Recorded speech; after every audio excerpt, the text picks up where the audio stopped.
Committee Room 30, Sound.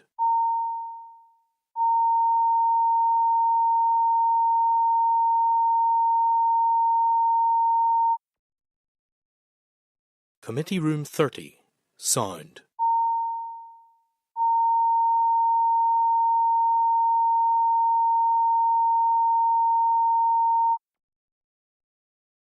Committee Room 30, Sound.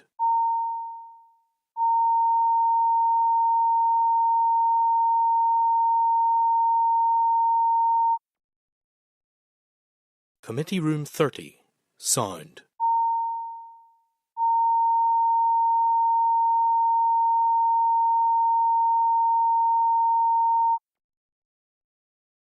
Committee Room 30, Sound.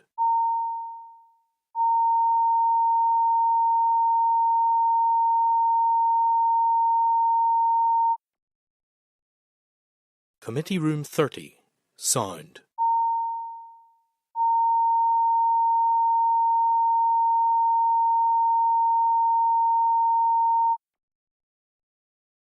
Committee Room 30, Sound.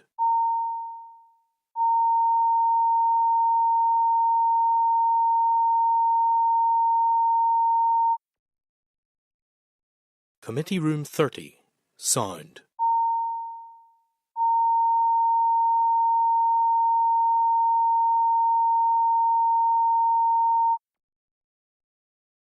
Committee Room 30, Sound.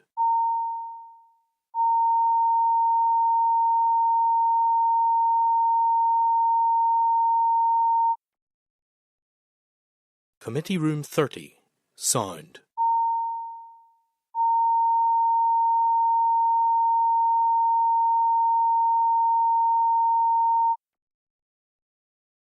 Committee Room 30, Sound.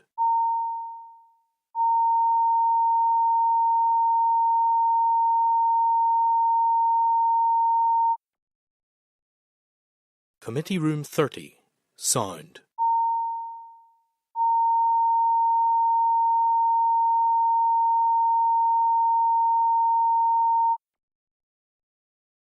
Committee Room 30, Sound.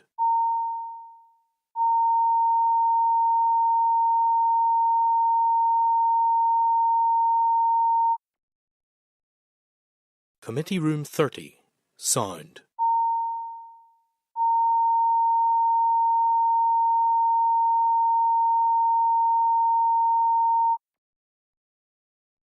Committee Room 30. Parliament buildings and online.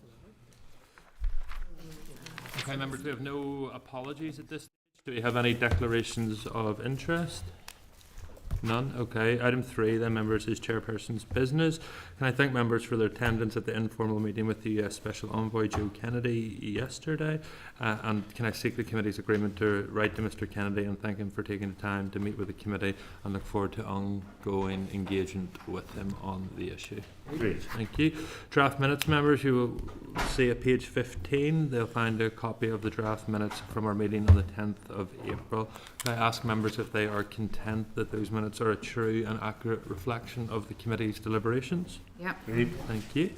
Item 5, then, members, is the matters arising. Are there any matters arising from the minutes that aren't going to be covered in the agenda at a later date? If not, then we'll move to item 6, Departmental Oral Briefing on Further Education College Performances and the Review of Capital Projects. Advised members of the committee will now receive an oral and written briefing from the Department in respect of the performance of the further education sector, the review of further education and capital projects within FE. Draw members' attention to the clerk's covering note at page 35 and a written briefing provided by the Department at page 44.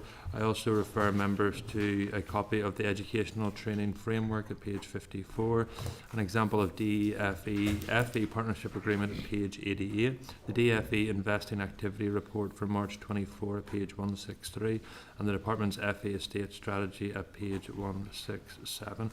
At this stage, can I welcome officials? We have Ms Louise Watson, Director of Further Education at the Department, Grania Swam, Deputy Director of Further Education, and Mr Neil Madley, Head of Further Education Capital Projects Team Department for the Economy. Colleagues, you're all very welcome. I'm delighted to have you, and I'm very happy to hand over to you at this stage. Thank you, Chair, and good morning, members. It's a pleasure to be here. I'm Louise Watson, I'm Director of Further Education. Grania Sam is Deputy Director and Neil Madeley is Head of Further Education Capital. We really appreciate the opportunity to address the committee this morning, and on this occasion I wish to update you on the performance of the FE sector in relation to its mandate, governance and student profile, as well as work underway in terms of the review of the delivery model and ongoing capital projects in the sector. You will have received a briefing in advance, but I'd like to just draw out some particular issues by way of introduction in a very short manner. So the further education sector is unique in that it has a dual mandate, the first of which is the pivotal role it plays in generating a strong and vibrant economy through the development of skills and helping employers to innovate. Secondly, and equally, it supports social inclusion by providing those with low or no qualifications or other barriers to learning to be skilled and achieve qualifications so that they can become economically active.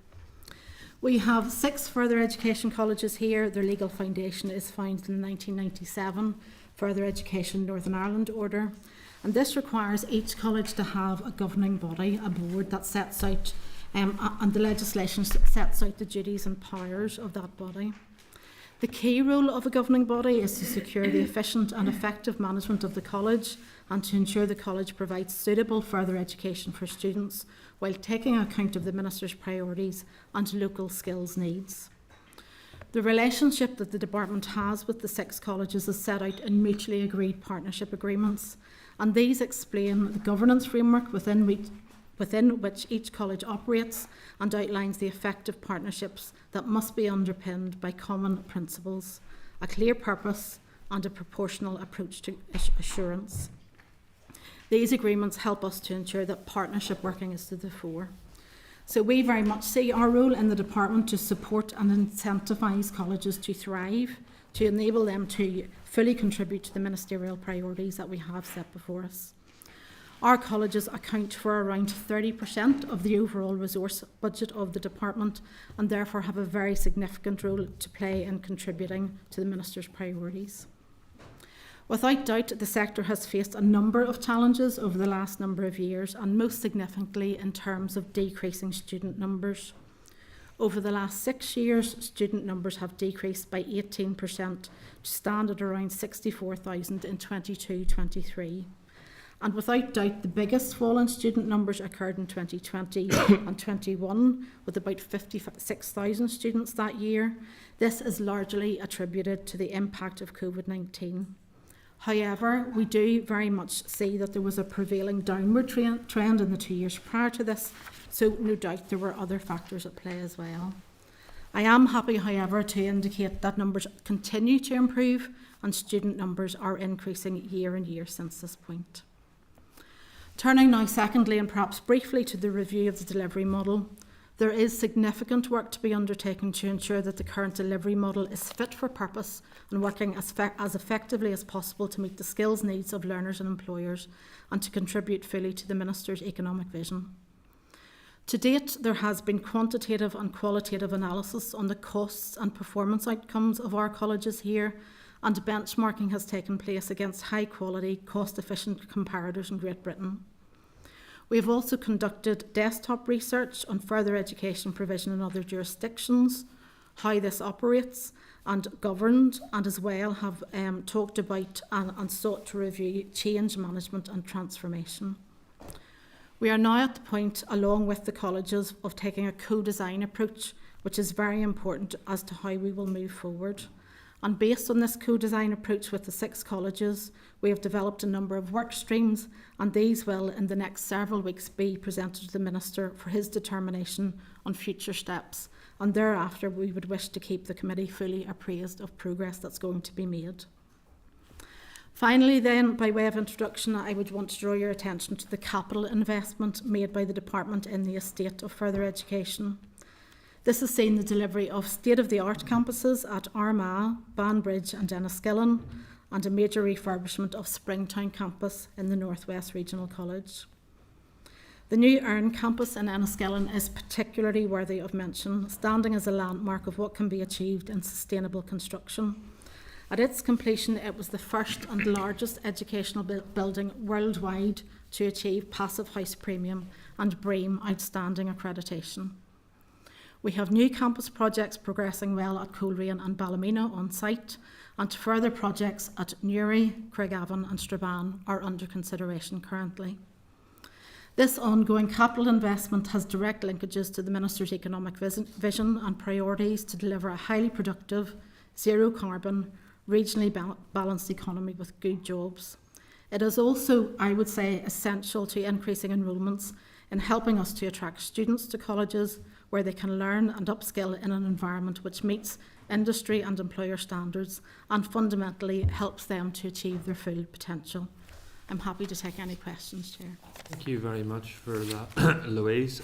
Firstly, from me, you say that FE has an important role to play in the Minister's economic vision. What do you believe the role of FE is within that economic vision? I think fundamentally it's been described as the skills engine of the economy. I think there's a very significant role for colleges in attracting learners, whether young people coming out of school or people who are adults or returning to work, to achieve a level of qualification and skills to contribute to the community. And that's about economic inclusion, but also in that social element, so helping people with barriers, and particularly those who can't contribute perhaps at the minute. So fundamentally for FE, it's being about the skills engine of the economy. Right, and I'm particularly interested in that sort of 14 to 19 age profile. I'm just wondering, how then does the colleges play into that ongoing framework review? So colleges have a very important role to play in terms of entitlement framework, and indeed over the last year, so there are usually about 6,000 individuals studying as part of that entitlement framework, which is really at post-16 students who are within schools are able to attend FE colleges to get that broad and balanced curriculum. I think we have much more to do to work in partnership with schools, I would say, however, in terms of entitlement framework. And indeed, both ministers met last week to talk about the renewed commitment to the 14 to 19 strategy.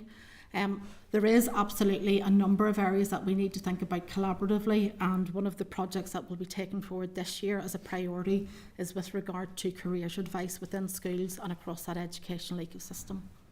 Perfect. And I think we all recognise the important role that FE has to play, but the numbers, both in terms of student numbers and the financial deficit in which they're in, do cause alarm. So over the past 10 years, we've gone from 184,000 students in FE to, what are we sitting at, about 96, 97,000.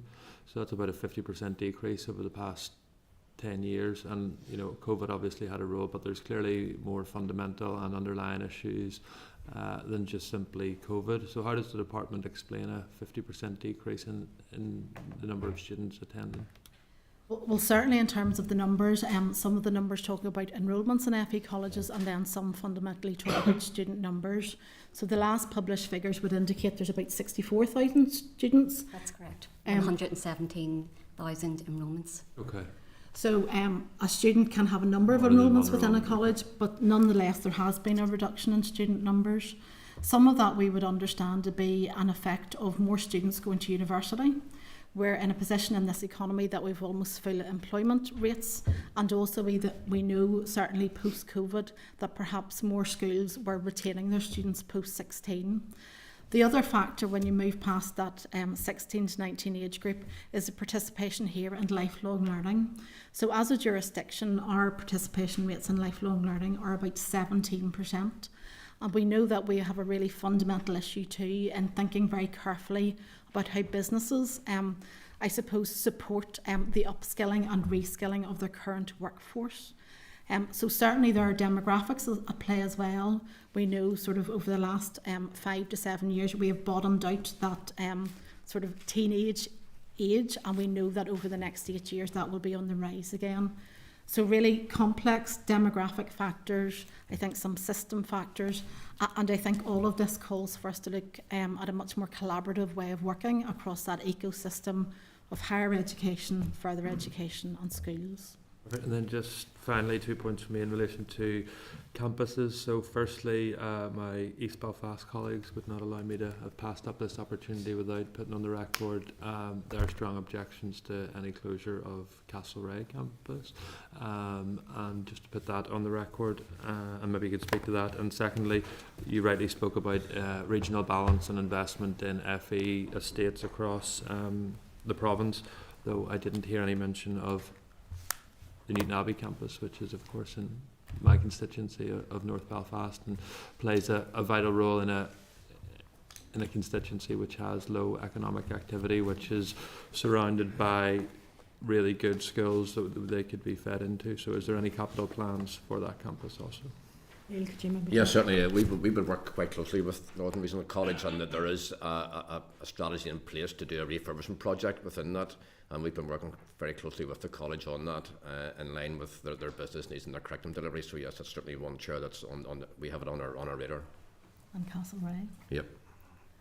So in terms of You're keeping Castlereagh open then, is that what you're saying? Not at all. And at the minute there is ongoing work by Belfast Met looking at all the responses received to that public consultation that is currently under active consideration by the college, and then following the outcome of that consultation that will be brought to the attention of the department and the minister, and it's at that point that options will be explored for the future of that campus. And is ministerial approval required for campus closure? Yes, yep. The college will turn around and they'll go through the responses. They'll then formulate an internal process that will be taken through our governing body, and then there'll be consultation with the department and the next steps. So no decision has been made yet. When do you hope to have that options or business options paper, whatever it's called? June. It's been taken to the governing body in June, and then we hope to have some sort of response to the department in July. Perfect. Mike? Yeah, thank you very much. Good morning. Two areas I'd like to ask about. One is student numbers, and the other is the voluntary exit schemes. And as my wife works for one of the FE colleges, I should declare she is not seeking voluntary exit, as far as I know. So, previously we were told by an official that all 6 colleges are running voluntary exit schemes, but they are all being managed by their governing bodies. Is that the case? That is correct. So the role of the department in the voluntary exit scheme is to provide funding, but criteria for the schemes are up to the individual colleges. So how do you guarantee value for money? So the value for money question is one about the savings that will be achieved, and then the savings that will come out of that scheme, which will be reinvested in the sector. Each college. How do you guarantee that? Well, the scheme, the colleges submitted a business case, and they had to prove value for money within that business case. So that was an appraisal of the cost of the scheme, the objectives, the benefits of the scheme, measured against ongoing recurrent savings. Were there any protected rules where people were not Anybody at principal grade were not able to apply. That's it, just principal grade? That's correct. Because I think the history of voluntary exit schemes, including the most recent one for the civil service, showed that we let people go who we should not have let go. And I'm not assured that you are keeping an eye on that. As the outcome of the business case, we have actually an obligation to obtain assurance from each of the colleges that the numbers of exit are sustainable and ongoing, and we are putting in place monitoring profiles to ensure that occurs. And how does a monitoring profile work? Well, under our normal governance arrangements, as accounting officers, principals have to provide us with assurance statements, and as part of that assurance statement we will be specific on staff numbers, and if staff numbers are increasing we will be keeping a very close eye to ensure that those posts that have exited do not then therefore get filled at a later date. I think I'm more concerned about staff roles and staff numbers. Mm-hmm. So can you assure us that nobody will leave who will create a gap which will then need to be backfilled at a cost? That's correct. Colleges have been very clear in saying that they will be reorganising how they're doing their work. I know, for example, in some colleges where there have been a very low uptake of courses and there is no longer a need for a course that's not as economically relevant, that, for example, is some of the staff that has been let go. But it's been staff that have been teaching staff, non-teaching staff, as well, and management grades. So that will cause colleges to need to reorganise themselves to make sure that they have appropriate services in place. Okay, thank you. In terms of student numbers, a number of people have put it to me that what is happening, or part of what's happening, is like this. A student applies to a higher education university. They're given an offer of grades. They do not get the grades, therefore they sign up for a further education course. After that, the university comes back and says, actually, we're going to take you anyway. Now, I've heard that anecdotally. Is that the case? Is it happening? Are you monitoring it? Can you measure it? We understand that that is not the case, and indeed some of that information would have been provided to the department as well. The department hosts a tertiary education senior leaders forum, and that brings together higher education and further education leadership. And then looking at some of that information recently in terms of admissions and in terms of applications, what tended to be found was students had perhaps had a particular offer from a university, and actually what happened through that admissions process, once they'd got their grades, they were upskilling, if you like, or upgrading. So they were tending to get grades that were higher than what they'd expected, and therefore they were onto a course, I suppose, of a higher tariff. So we don't understand, and indeed we have heard that anecdote, that somehow that universities are creaming off those students from FE. Further education does provide HE opportunities within each of their campuses for students, and indeed they've a recently launched new partnership with Open University as well in terms of that HE space. Just to be clear though, Louise, I thought you said there it is not happening. We understand from the analysis that's been looked at that that is not the case. Do you understand it would only take one example to disprove what you've just said? Absolutely, I Okay. do understand that. Okay, thank you. Thank you, Chair. Thank you, sir. Saoirse. Thank you, Chair. Thanks very much, guys, for being here today. So just in terms of getting my timeline straight in my head here, so the initial review of the FE delivery model that concluded in March, is that now done away with, considering that you've said you're now looking to implement a co-design approach? Would that be correct? So stage 1 was completed in March past, so that was the first stage of undertaking that quantitative and qualitative analysis. We did listen very carefully to colleges in terms of their views of how that was conducted, and certainly their strong preference is that we would be much more engaged with the sector. So it's a new phase of work being taken forward currently in terms of the review. So I think some of the language used previously had been in and around reset, stuff like that. So does that mean therefore then that this is a completely new process starting going forward, given your commitment there to co-design? What we've done is taken the outcomes and the results of stage 1, and we will be feeding those through into this second stage. But certainly in terms of this second stage, it's a very clear commitment to work collaboratively with colleges. So we will be using some of the results and information, but we will be very much, I suppose, looking at a new phase of this. So if the co-design element's being used now, that would therefore imply potentially or infer that that necessarily wasn't a key component part of this delivery model review when it started. Why was that the case? I think at the time that the first stage of the review was looked at, there was a need to provide an evidence base, and that was generated through some benchmarking work. And then what has been done more recently in the last 6 months of the last business year was desktop research. We found ourselves in an environment in terms of FE that there was ongoing action short of strike.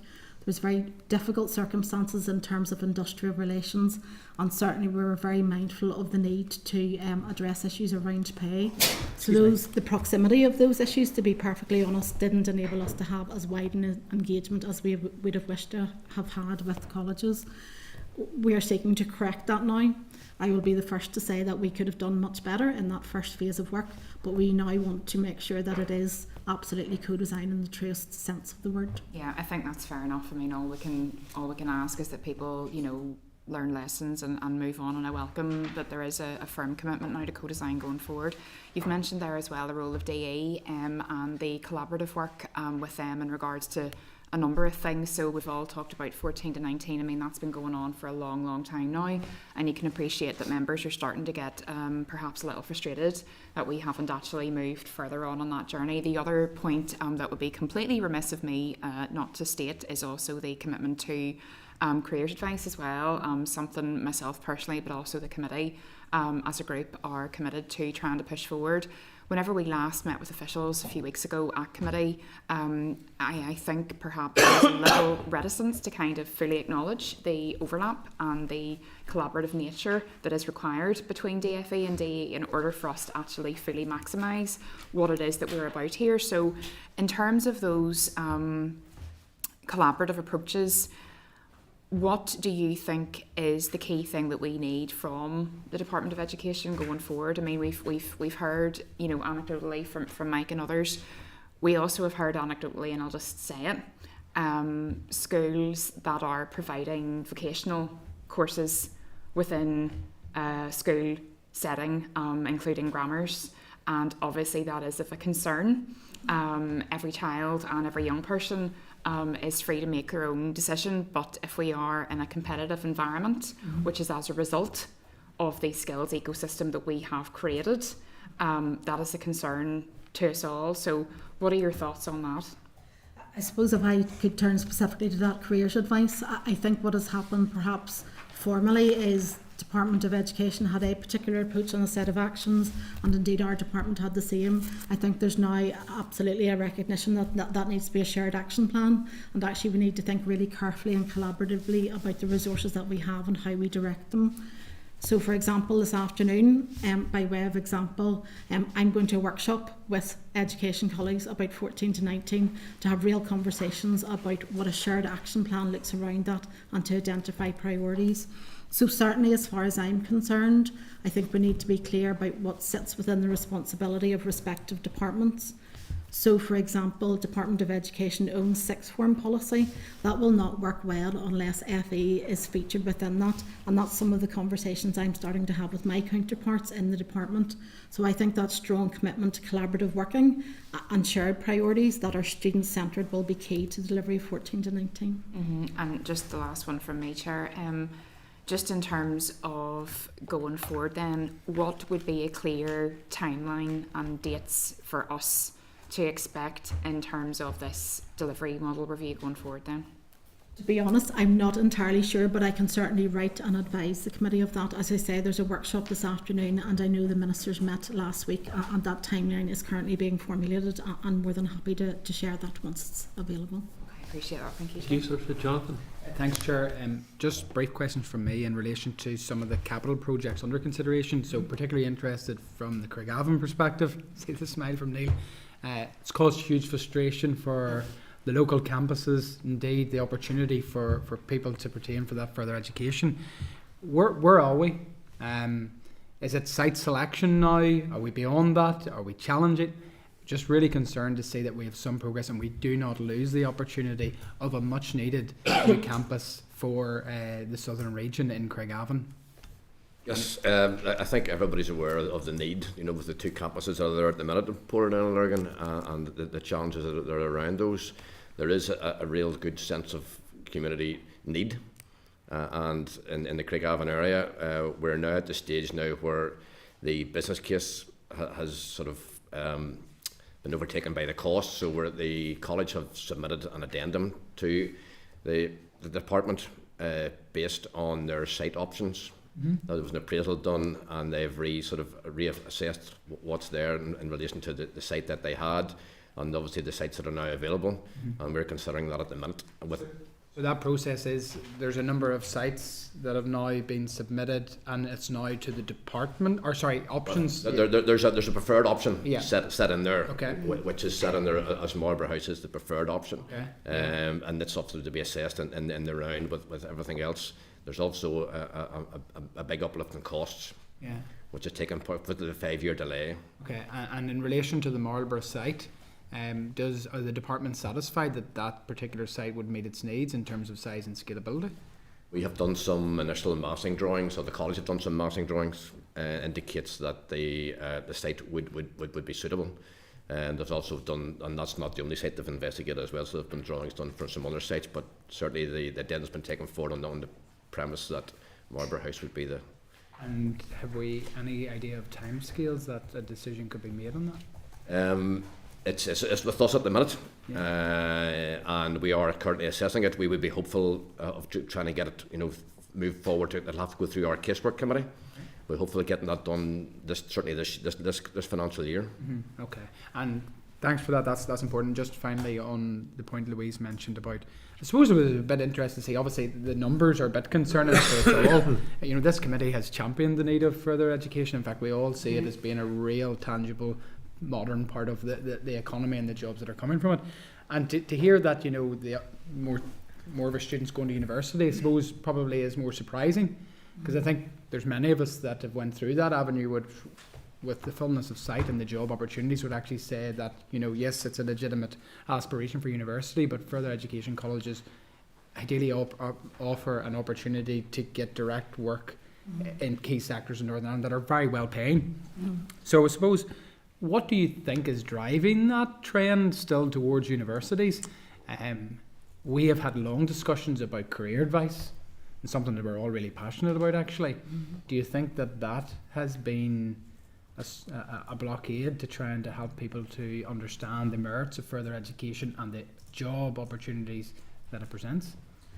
I think that careers factor is certainly one of those points that would be important within that. I think the trend towards universities, I think people are very aspirational, parents and pupils themselves, in terms of what they want to do. I think we have more to do in terms of challenging the perception of FE. I think at times, depending who you're talking to, people still talk about the tech. And that's one of the real challenges of FE, that it is many things to many people. It absolutely gives people who perhaps have not done so well in school or need sort of some of those functional and basic skills at lower levels to perform well. But it also has very solid and progressive pathways into professional areas of work. So I think helping people better understand what FE has to offer, that it's in their locality, that there is less financial burden, for example, rather than going to university. So dealing with that perception, and I suppose it's the understanding of qualifications gained as well, and where those qualifications can lead to. So certainly departmentally, we feel that we have a significant job of work to do in terms of challenging the perception of FE perhaps as a last chance, but actually it has to be a parity of a STEAM choice. It is as equal and as relevant depending on the needs of the individual. So lots to do in terms of perception. I think also sensibly, if we're talking about collaboration, we need to think carefully about articulation routes to university for folks who would want to do that through their FE college. So I think it's a land of opportunity as opposed to competition, but certainly I would be confident where we are at the minute we can drive up numbers. Really concur. Thank you, Chair. Thank you, Jonathan. Sinead? Thank you, and thank you for your answers so far. I noticed from your papers that you've indicated that a considerable amount of desk research has taken place looking at FE provision across the world. What are your learnings from that, and has that informed the new stage that you're now entering into? And the one thing that I have to say just before I ask all of those questions is I was hoping that we kind of were able to maybe interrogate the terms of reference and the timelines in relation to the new stage. And obviously, that process is either stalled or has moved on to the place that we, as a committee, were hoping to get to. And I suppose, maybe at some stage you'll have to come back and give us more information in and around that. But back to the research, how has that informed? And you've talked about present a number of new schemes quite shortly. And what are they, and are the new models looking at the 14 to 19, and are they looking at the engagement of FE with economic development agencies and those new relationships? I know there's a lot there, but I just want to kind of take that approach. So first of all, turning to that desktop research, one of the key points of learning was very often mergers happened within other jurisdictions across FE colleges because of financial sustainability reasons. However, it was also found that once those mergers were completed across colleges, there tended to be I suppose, a downward trend in terms of the results and outcomes, and also very clearly set out where there were mergers, the need to take care of the culture of any new organisation. So very often jurisdictions made the mistake of looking at those mergers as done on day one, where there was a new institution, and didn't take care of the resultant staff culture. Certainly some of the influential work that we've looked at have been recent developments in Wales and also in New Zealand.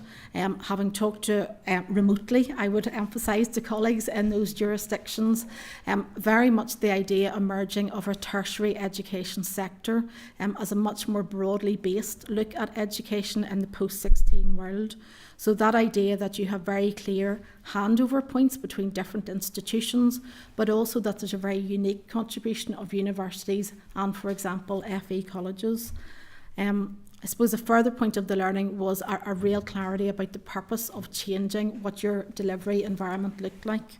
I think when people tend to talk about a change in delivery model, it is automatically assumed that that means that there will be a different number of institutions delivering, and that is not the case. We would, for example, see a real benefit to thinking more carefully sectorally about curriculum offer across all of the colleges, and we need to think carefully about how best to achieve that. That for me is not necessarily changing the number of colleges that we have, but thinking differently about collaboration and the job of the department within that. Absolutely, the terms of reference, there is a terms of reference currently in draft for the new phase of work and timelines, and those are going to be supplied to the Minister within the next several weeks, and thereafter absolutely will be happy to supply those to the committee or come back and discuss those as well. The initial conversation, I would emphasise, the Minister has been very clear that he wants a 2-year timeline and he wants the delivery to happen quickly, and certainly is of the view that anything that can happen more quickly as opposed to waiting to the end of 24 months should be implemented as we go in collaboration with trade unions and employers. In terms of new models then, the final part of that, absolutely, I think we need to be much more cogent of what's happening in that wider environment in terms of the role of colleges in the 14 to 19 space. So, for example, some of the work around careers needs to be much more collaborative. I think as we review vocational qualifications, we need to think what that looks like for colleges. So again, that, I suppose, wider operating environment needs to be taken into account as we move forward with the review. I think there's always the opportunity to reflect on where we currently are. So colleges are hugely important to their local economy in terms of economic development and engagement, and provide a number of schemes for employees and employers. I would say they're probably a best kept secret as well. Those who know about it and benefit really do benefit, but it's not widely known. So certainly as we move forward, I do think there are opportunities for partnerships to be developed in a different way, innovation to be developed, and certainly departmentally we would see the good opportunities for better linkages between Invest NI, for example, and colleges to think collaboratively about how to support employers. Okay, thank you. And will that new model, is there an endeavour within the further education colleges to increase provision for higher education as well?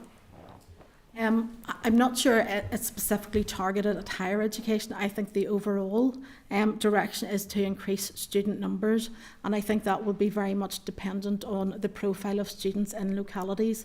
So that will differ according to colleges. For some colleges, they will have a greater proportion of their students in higher education, but for others that will be in lower levels of education. So it's very much locally based and based on local needs. Chair, can I ask another quick question? In relation, it would be remiss of me not to talk about regional balance, but in relation to regional balance, how are you reviewing further education on that measure?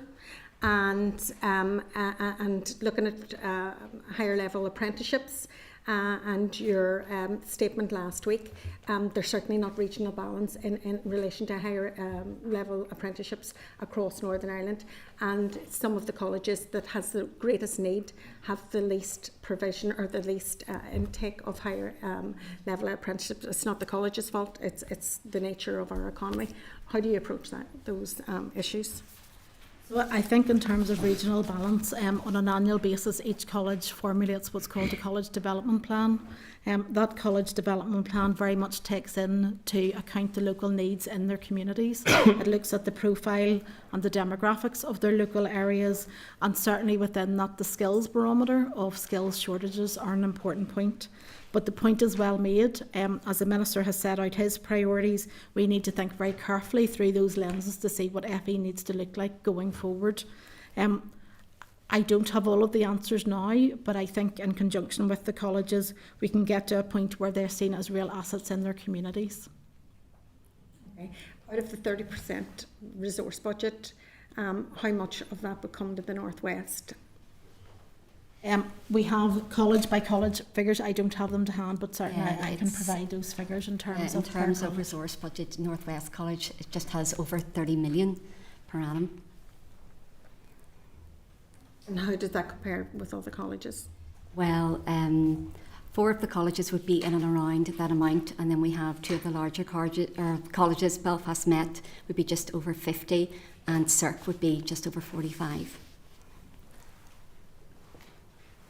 Okay, thank you. Patrick.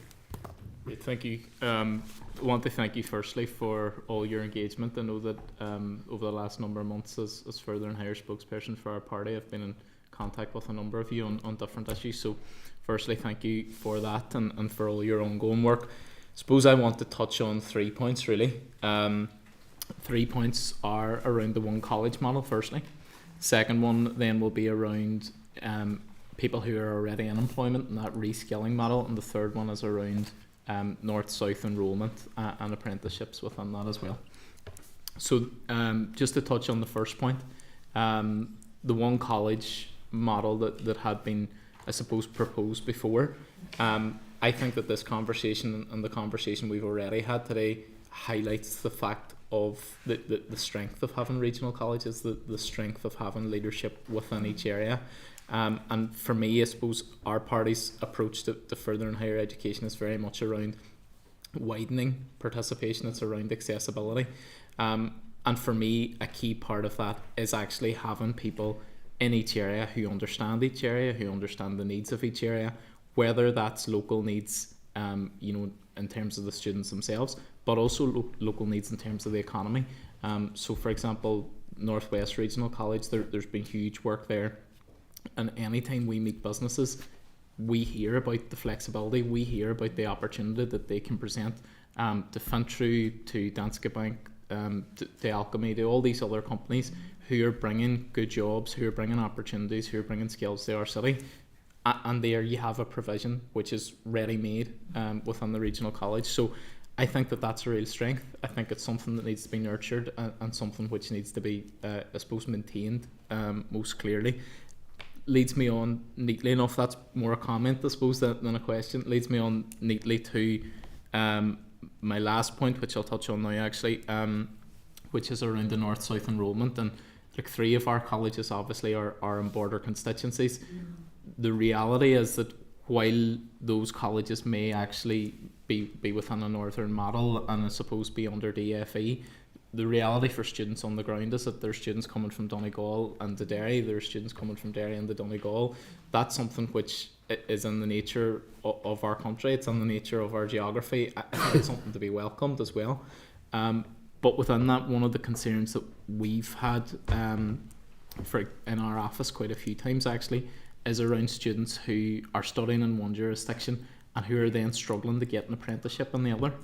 Yep. So it's just around what you would do to tackle that, to overcome that. I think in terms of longer term employment, they would benefit mostly from having it in the jurisdiction in which they reside.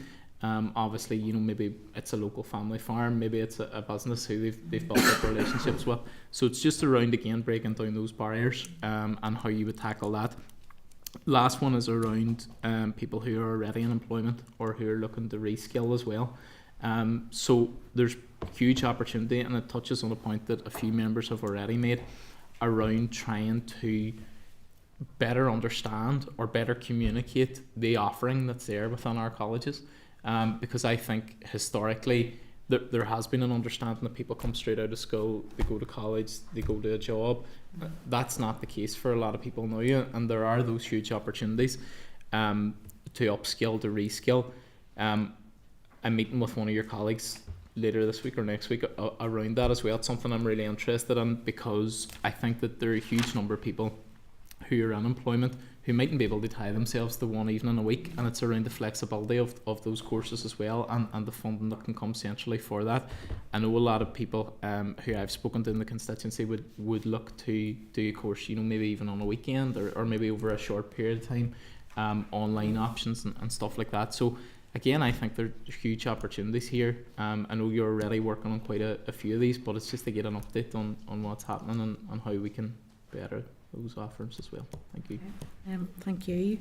I'll maybe start, and again maybe a comment in terms of one college model.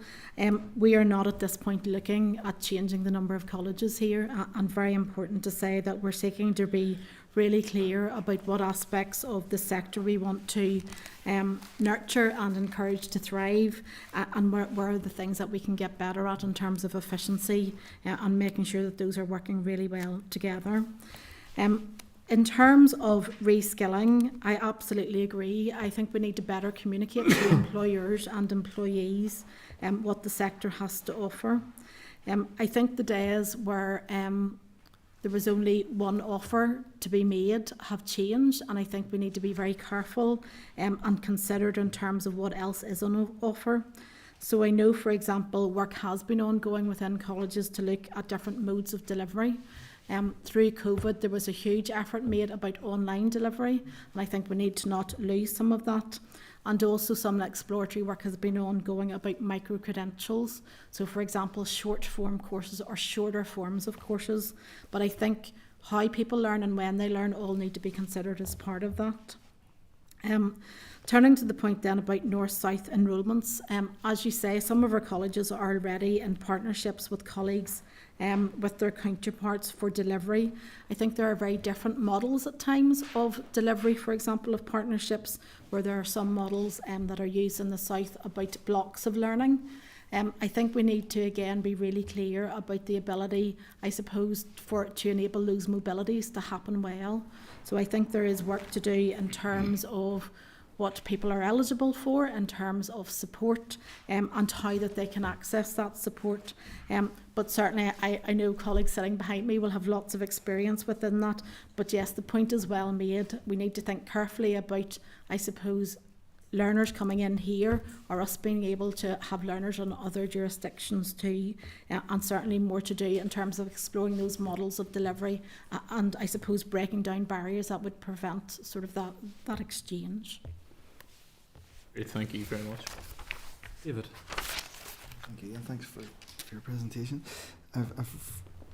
I suppose for me, we're start at the beginning. We want to, and we do value what further education does, has been said, and we value the lecturers and the staff and the skill in the colleges. So I think that needs to be said from the outside, or the outset.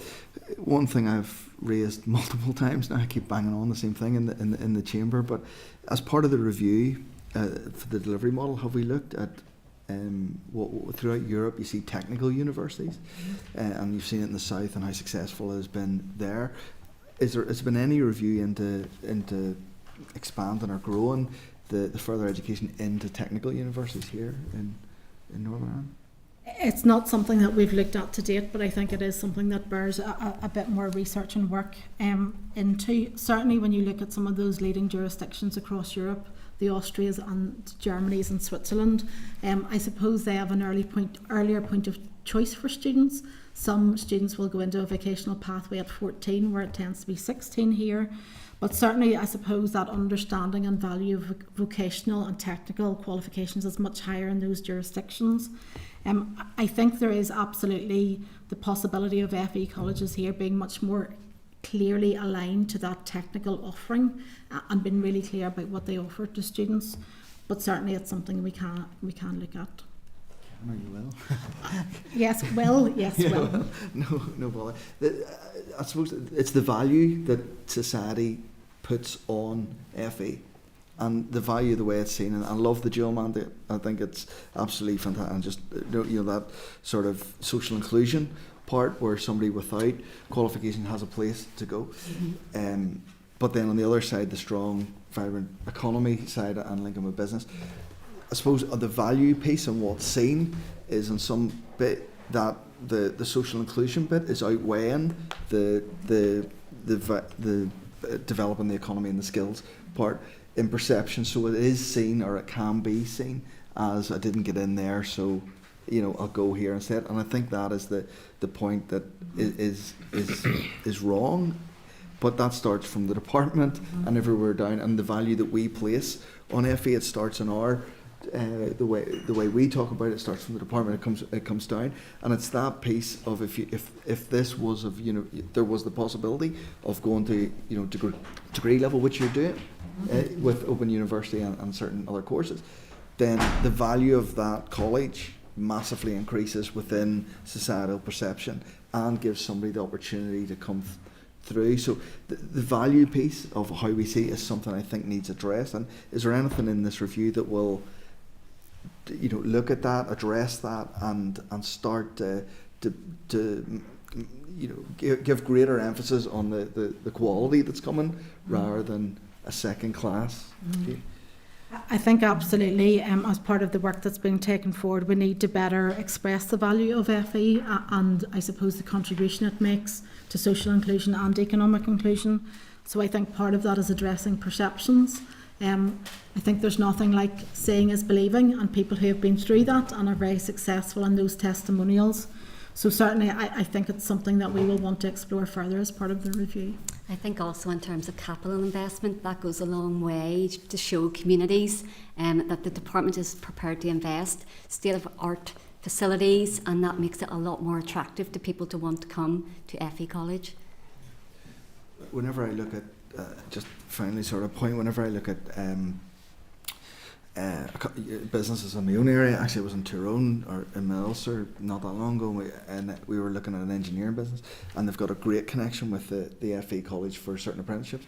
We have had some in our area, Sorship myself in Lagan Valley, and we haven't been able to shape the course to match, and it's that little piece of work that needs to be brought. But one of the guys had actually moved from the FE College, or had come through apprenticeship and come through, and they were doing research now into one of the Queen's or UU. Now, you're having to form develop another relationships there, whereas if sort of the research universities and then the technical university model would allow that work to come right through in the one place. And it's that linked to grow the economy, to grow our skills, and to help business, which is fundamental in what you're there to do. So if the technically I'll go back to it, but that piece of work around looking at that and developing how business shapes the courses to deliver the skills to the business effectively. So at the minute within colleges, you have a setup called curriculum hubs. So each college will lead on a specialist area of provision in the curriculum, and that can be things like technology, health and social care, but there's also a set of arrangements called sectoral partnerships. So curriculum leads will meet with employer representatives to start and shape up the curriculum. But I think the point is really well made. What are the, I suppose, needs of employers 2 and 5 and 10 years down the road? And again, the point very well made about the right links between FE provision, higher education provision, and what that whole ecosystem looks like as well. Thank you, David. Gary? Thanks, Chair. Obviously, the further education review, we're keen to be kept up to date in relation to that. The strategic framework that obviously, and I welcome the fact that both ministers have committed to this, given the fact that obviously there's a change in the people there. For me, looking at the strategic actions, there's quite a number of those, obviously, which will go some way to addressing the challenges that you've articulated, particularly in terms of the declining enrolment numbers.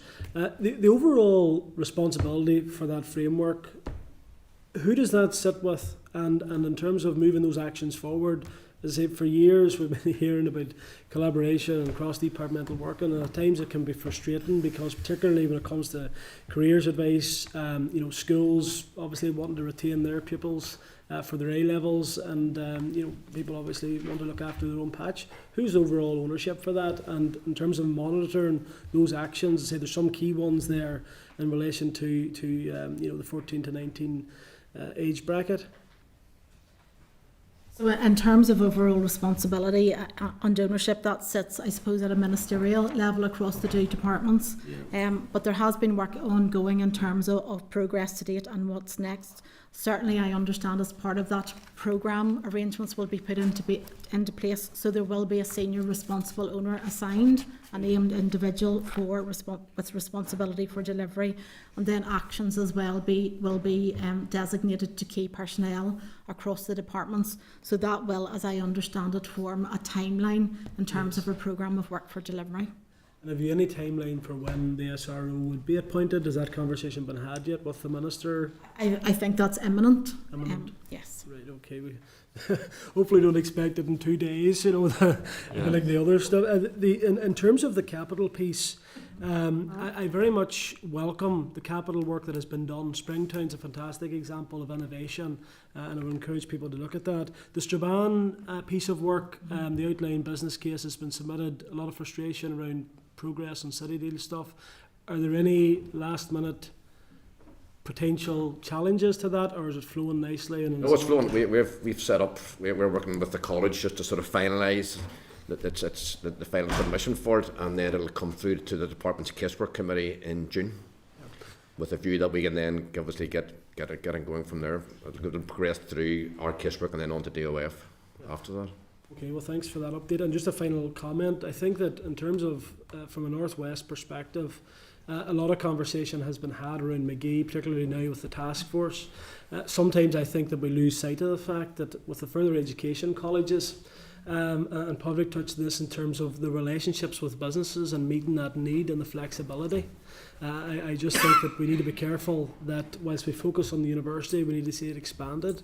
Actually, in terms of the offering that the colleges have and meeting those needs, I think that they are better prepared at this minute in time in terms of attracting businesses but meeting the need of those businesses as well. It's a comment as opposed to looking for an answer, but I would appreciate if we could. It's probably an action, no doubt, that we'll discuss, but in terms of that strategic framework and the SRO point, I think that if we could be kept up to date in advance of any potential further progress, would be welcome. Thank you, Gary. That's all I have. Colleagues, thank you very much for your presentation here. Committee look forward to working very closely with you in the time ahead. Thank you. Thank you.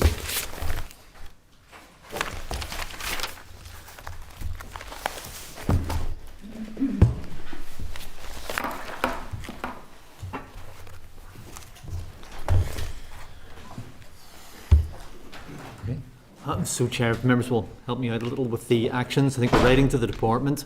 Are we seeking the timeline of the 14 to 19 framework? No, I had asked the question about the delivery review model. So my first question, and amongst it, was about the timeline of the FE delivery review. And then there'd also been a response to Gary about the SRO being imminent within like whatever. So just to, I think if we just get clarity and also agree with Gary's what he absolutely. I think there's two slight different. So there was the review which was completed the first stage in March 23. That concluded. Yes, concluded. But the question that I was more was the strategic framework that the two ministers have agreed to.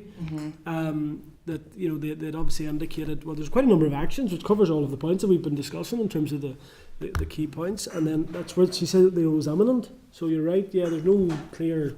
The strategic framework, is that the 14 to 19 strategy? Is that what we're talking about? So it's I'm talking about that. No, you're talking about the review of my question the FE model. About the FE delivery review model. Sorry, members, forgive me. I think, maybe to untangle it, I think what we got is we're going right to the department, seeking sight of the terms of reference, which the Minister's about to sign off. We're asking about the work streams that will flow from that. We're also looking for maybe the department to set out the aspects of FE colleges which they are seeking to nurture and retain, because they said they had to decide that. So that'll give us an idea of what the model might look like, even though it won't appear for about 2 years, they seem to say. Yeah. They seem to say. And then the second bit then seem to be about the 14 to 19 strategy.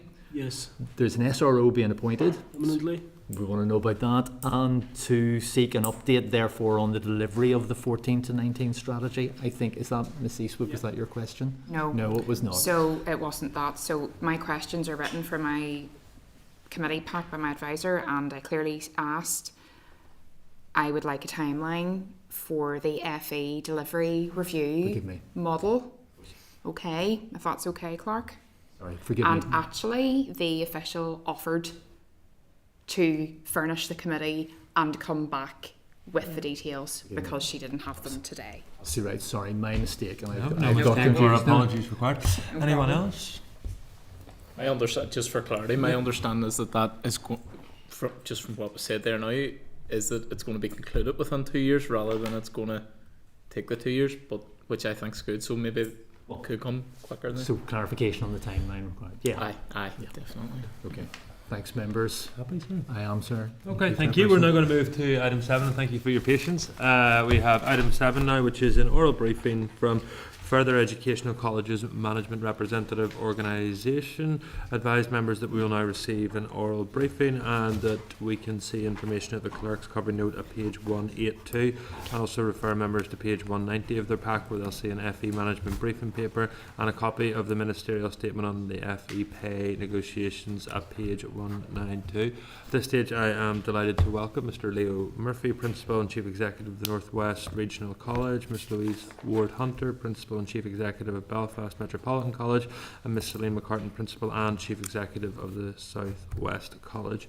You're all very welcome to committee here this morning, and I'm very happy to hand over to you at this stage. Leo. Thank you, Chair, Clerk and members. We've had introductions, as I said, from our side.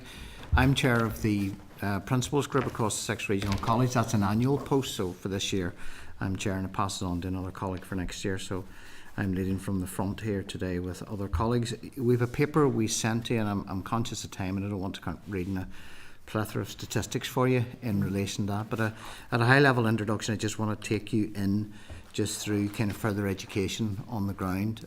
As I said, the 6 regional colleges in Northern Ireland, our geographical footprint when we come out of merger, I think 2008. I think I'm showing my age. I've been through all those particular mergers over my period of time. Look, I'm a passionate person about further education. I'm a great believer in the impact it makes in sub-regions and here in Belfast throughout Northern Ireland, so a strong advocate. The dual mission thus is very important because the social inclusion and the economic engagement is very much the core of the work that we're doing. Commonly, I kind of politely have developed a word called economic inclusion, which brings them both together, that as we attempt to create jobs and opportunities for people across the sector. So you can see the demographics there in terms of economic development, the work that we're doing, Chair and members, in terms of further education sector. And that's an important part for us, because sometimes further education is perceived to be skills and only skills. Further education has a very important role in terms of micro innovation. In fact, I believe it's probably some of the best in these islands, certainly for the work that's been done supporting small businesses. You see as well within the paper just the progression pathways of people, and I do think I agree with that we need to move away from a kind of a linear model that school to university equals success, level 6 qualifications equals success. A generation ago, we had far larger numbers throughout Northern Ireland of people studying things like HNDs, which were deemed to be really good intermediate qualifications. We often draw comparisons with the American model, where the community 2-year college is well embedded, along with the university, and has a very clear role. And I agree with members about our need, perhaps coming out the other side of this, to begin to regrow FE. So you can see the work we're doing there in terms of numbers of employers engaged, doing work around assured skills academies, which has become a very important part in further education. How we take people through short-term interventions to help employers in relation to that. You see the impact there in terms of the money and wages in our sub-regional economy and the importance of that. We're also, as I said, very big in terms, I believe, with a lot of work probably still to do around partnerships and social inclusion. I do think you see the work we do. Further education is often the first port of call. Where I sit in my city, I like to say, sitting next to the university, somebody can come into my regional college that can't read and write, and within a metric mile they can come out with a PhD. And I think that's a powerful statement of the role that further education says. Our metrics in the economy indicate the number of people we have in Northern Ireland that are economically inactive, the number of people that are in the needs brackets, and we in further education have to do that. And I think we have to strike some new partnerships as well with the voluntary and community sector, how we do that in partnerships. So identified just at the end of the paper the next steps. There's a tendency to think university first. I think we're all in agreement that that's a societal piece, and we need to continue to work on that, particularly to strengthen, almost you've asserted that they're almost the polytechnic role that further education provides for the economy in Northern Ireland, and strong regional economies throughout the world tend to have a good polytechnic sector. The skills strategy provides strong achievable action to help accelerate skills and training to ensure the right people are qualified for the right jobs. As I said, we've worked to doing that. And we believe the new executive must guarantee that this strategy is fully funded and resources made to be able to do this needed in our education system. The other issue, without trawling back over 14 to 19, I would say in all this space we use a phrase in FE about boundary management. There's a piece around establishing and using the policy framework to help establish just some of those scratchy areas that exist between 14 to 19, exist between FE and HE, strip perhaps some of the competition out, put more collaboration in. The concept of a learner moving between a shared experience in both schools and regional colleges should be very comfortable. In relation to that, yesterday in my own institution, I sat down and had a conversation with a group of students from Foyle College that were in the college. They do A-levels 3 days a week, and 2 days a week they come to the college to do some applied provision. I think that's a really useful model and take us away from the concept of competition into the student and the pupil at the centre and collaboration. So, as I say, we are looking forward to the future. Obviously, I dropped a note to the clerk to say the 23-24 pay dispute has been settled. It wasn't just deliberately settled on the day before we came to committee, but we had a meeting with the trade unions yesterday and the ballot was successful among their members. So we hope that's part of moving forward, Chair, and moving into a new space. And as I say, all members will be extremely welcome in their visits to regional colleges in the next period of time. Perfect. Thank you very much, Leo. Saoirse.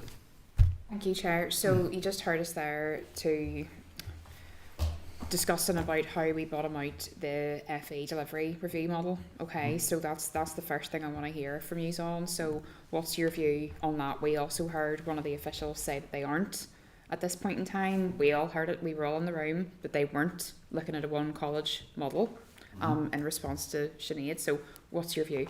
Well, as someone who comes from the regions, I wouldn't be keen on a one college model either for the minute. Look, I think further education has been through quite a number of iterations. It certainly is a co-design process now, and under stewardship of Minister and yourselves in committee. We all know that further education has to do things differently. Every sector has to be mature. We have to come as 6 regional colleges into that space and begin to think of what this might look like. I'll give again a local example to me. I'm in regular discussion with the CEO of Northern Regional College, who's building a new £40 million college in Coleraine. I have provision in Limavady. We're having discussions, is this duplicated provision? Is this a good use of resources? Those conversations should be taking place regularly, and I hope the review will begin to drive us towards, protecting the front line in terms of the services, but are we delivering what we deliver in a more effective manner? Is for me is crucial. What's your input been to date into discussions with the department regarding the FE delivery review model? We've had a 2-day workshop in Armagh recently with the department beginning to kind of flesh out with them the terms of reference. To give you confidence, it has been in a co-design process. We've had our own inputs into it. People come from their sub-regions with their own views of the word, but collectively we've all got DNA, FE in us, and we do want to build something, in a positive future and development for further education in Northern Ireland. Through the chair, what I would say is Belfast met, before I joined Belfast met almost 4 years ago. I'll be celebrating my 4th anniversary very shortly.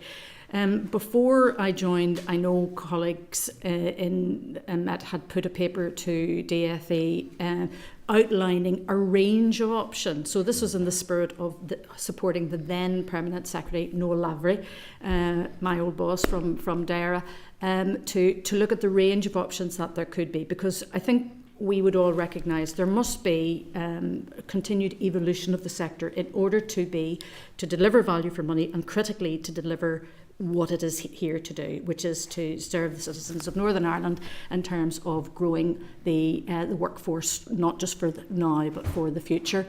When we got into the discussions about what what the art of the possible in all of this. I suppose I think we need to go back to basics, and if the department, as they advance this, are wanting to do a co-design, then it has to be around, well, what is the job that needs done? It is about growing and developing our workforce. It is about equipping. And when I came into the sector, having been a civil servant for many years, I was pleased to see Louise use the phrase. I coined that phrase about the skills engine, because I thought we have to have a descriptor for what we are to serve the public of Northern Ireland. I think we have to balance the issues that you were raising around delivering meaningfully with local regional proximity. That's a really, really powerful thing. We work with 9,000 businesses across Northern Ireland. We are delivering, we want to be able to deliver in an agile way. But the model, I think, we need to be imaginative. We need to say, well, what is going to serve that ambition of being able to deliver? No, I wouldn't say it's more for less, it's better for less. We know that we are under financial pressures on the public sector overall. We want to do better and better for those whom we serve. I recently got the chance to visit the community colleges in the United States. I was visiting the Northern Virginia College, NOVA. That college serves a greater population of students than we have in the entire sector of Northern Ireland. So I'm agnostic on a model. What I would say is, let us lift our minds to look to the very best to inspire us, and let's not forget that the power of the local is really what makes FE so special. As a footnote to that, I think, it's mature discussion, as Louise says. We lift our eyes up, we look at what is good practice throughout the world to lift it to this part of our world. I also think when you get away from the concept of the fable and the fact around, it's going to be one college, and then 90% of the activity is arguing about where headquarters would be. You've really lost the plot on it. So we want it driven by the needs of learners, the needs of regional communities, as Sinead identified, the need of businesses. Those are the factors that will drive a successful sector, not where someone perceives that the headquarters of such an institution would arise. So I think I'm hoping for a more mature engagement moving forward, as to create something that's in the best interest of all our people. Okay. You mentioned, Leo, there in your opening remarks about scratchy areas, I think you called it, about those areas where things are bumping along within the skills ecosystem. Yeah. My view is that we haven't created the best skills ecosystem. Learners and young people are often confused or bamboozled, and we've all agreed around the table, and from yourselves, that we need more than a linear model, but we've not really managed to actually nail down who is responsible for driving that. Obviously you could say that that is something that should come from the top, and that would be, in my view, ministerial, but we can't expect one person to do that all. It needs to be the job of everybody. But you had mentioned the model there of young people who are in school and into a college. Shared curriculum. Now, I've heard from different people that actually there are schools offering vocational qualifications within a grammar setting, the likes of motor vehicle courses, stuff like that, whenever we do actually have, as you have said yourself, world-leading facilities and CapEx that's been made in the college's estate to do those courses in a very efficient way, where they have the best experience possible. And yet that's being replicated in a school setting where arguably they will not have those facilities. What's your view on that? My view on that, as I said, we have boundary management issues, we have policy issues to get that into context. Things in our sector, we're keen to see a sixth form policy. It's not fair of us to come today and say school is all wrong, college is all right. Put the learner at the centre. What's in the best interest of the young person or the adult coming into further education? Is it right for them to stay in school and study an academic provision? Is it better for them to do a shared provision between a school and a college, or is it better for them to come into a college to do an apprenticeship piece? But I think, yes, there are I think a drive now, hopefully, to begin to work collaboratively. But you don't achieve, as I said, I got into the room by us arriving today and say, it's all about the schools and we're perfect. We have lots of things to fix in FE, but we need to keep the learner at the centre. And I'm a great believer that I guess a shared the point I'm curriculum. trying to make is that actually we don't have an infinite pot of money, and actually we are expected to make decisions in terms of where is best allocating resource to do that, and we don't have all day about it either. So I guess my kind of point that I maybe want you to focus on a wee bit more in response to that is, you know, we do have to make a call in terms of what is best, because as I say, there are obviously financial constraints and contexts that we're operating in. It does, sorry, go ahead. If I could maybe just make a contribution on that, Saoirse, and good afternoon. So, I mean, efficiency is something that we are all tasked with, and there are elements of duplication of provision. There are elements where there are better alternatives, and I think it is the policy framework around that needs to be strengthened to support the work of FE. And it really comes back to some of the points that were discussed earlier. It's about the value that's placed on FE, and it's about the perception of vocational education routes. We have a role to play in improving that perception as well, so that that it is as well recognised as an academic route. And also related to that, it's about the career service, and it's about the advice and guidance that young people get that to make the choices, and to make the choices that are best for them, but also will support our local economy as well. So a number of these issues all do come together to. A wee addendum on that, Sorka, I think it's important to realise, because I think our products have got stronger in terms of apprenticeships, traineeships, HLAs, more young people and adults are making the decision. We're having more mature conversations where they're saying, I have got a peer that's done an apprenticeship, they're in a good paid job, I'm seeing that. So some of that is really challenging, where that discussion where young people aren't just a natural drift into sixth form in the school without that conversation. I think one of the strengths of us is the new products we have are very clearly our products, traineeships, apprenticeships, higher level apprenticeships. Those are FE products, and those are getting better known out there, I think, among the broader society. May I add one thing? And as some members of the committee might know, that I used to work as a civil servant, and at the time when I started my career in civil service, I started in the Department of Education, and for a time I was responsible for the common funding formula. So there are two critical levers: one's policy and one's money. Yeah.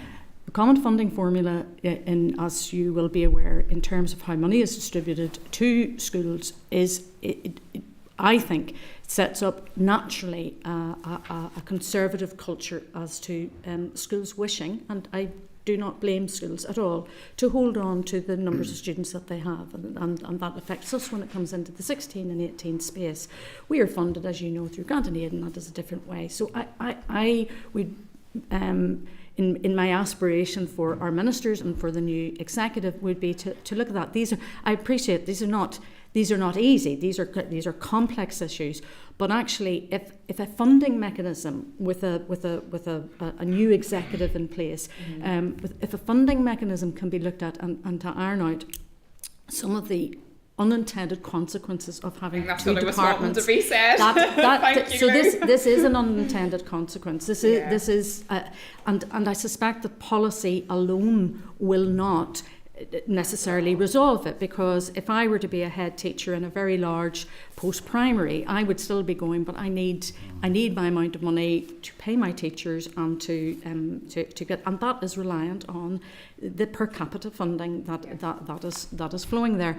So we're not quite in the space. Boundary management is absolutely one thing, but actually there are other active levers which I do think could bear review. Yeah, no, appreciate that. Thank you. Mike? Yes, thank you, Chair. Apologies. Thanks for your engagement. Just on that last point, Louise, I think that's absolutely critical. As long as the money follows the pupil, you will skew the education system, not least in terms of the balance between grammar and high schools, and you'll find children who maybe were best served at high school are going to a grammar school because they need the money. From the previous session, you probably think I'm going to ask about student numbers and then value for money on the voluntary exit scheme. But I'm not. I'm going to do it the other way around. What concerns do you have about having to run voluntary exit schemes? All three. Well, if I may lift that one, both Celine and I have had a joint role in terms of the leadership of this specific project of voluntary exit. To sum it up very briefly, and Celine has passed the baton over to me, and I'll be taking it through its post-project evaluation phase in due course. But if we recap very briefly on what were the reasons for the scheme, financial pressures estimated when we started on this journey. DFA estimated that the FE sector for this new financial year 24-25 were going to be something in the region of 35 million. They wanted, and you heard it, a permanent headcount reduction, so no drifting on back up again, a permanent pay bill reduction, and then making sure that the actual college pay bill would be reduced, and actually the return on this investment could be achieved by June 2026. So that's the whole issue of payback. Every college, we're all 6 separate accounting officers. We all report, as you know, to our boards of governors. The department regarded this, and the language that Louise Watson used, and I always found it a very helpful phrase, was a permissive business case. In other words, it was allowing each college to do what it needed to do. What we have seen, and I think that this will come out in, very happy to be open about it, and I have the figures with me if members are interested in going into it a little bit, is what was our original aspiration and what indeed has the financial envelope allowed us to do, and it perhaps has not fulfilled all of the aspirations that we had, and that was in the shaking out of seeing people out the door, and the nature of the scheme under the voluntary, with up to 21 months, one for every year of service, up to a maximum of 21, costly if many people were leaving in that arena.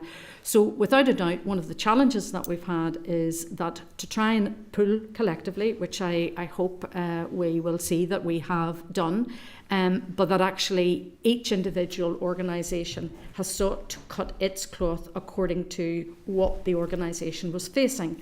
And the evidence that we had from the quinquennial review on value for money, the tribal review that was done a couple of years ago, which was not published, and that was a matter indeed for the department making a decision on that, but we all got our own relevant information. I knew what the task I had to do, as did other colleagues, in terms of being able to demonstrate value for money. And critically within that, last November, Louise Watson wrote to each college principal to let them know what the size of the financial task was.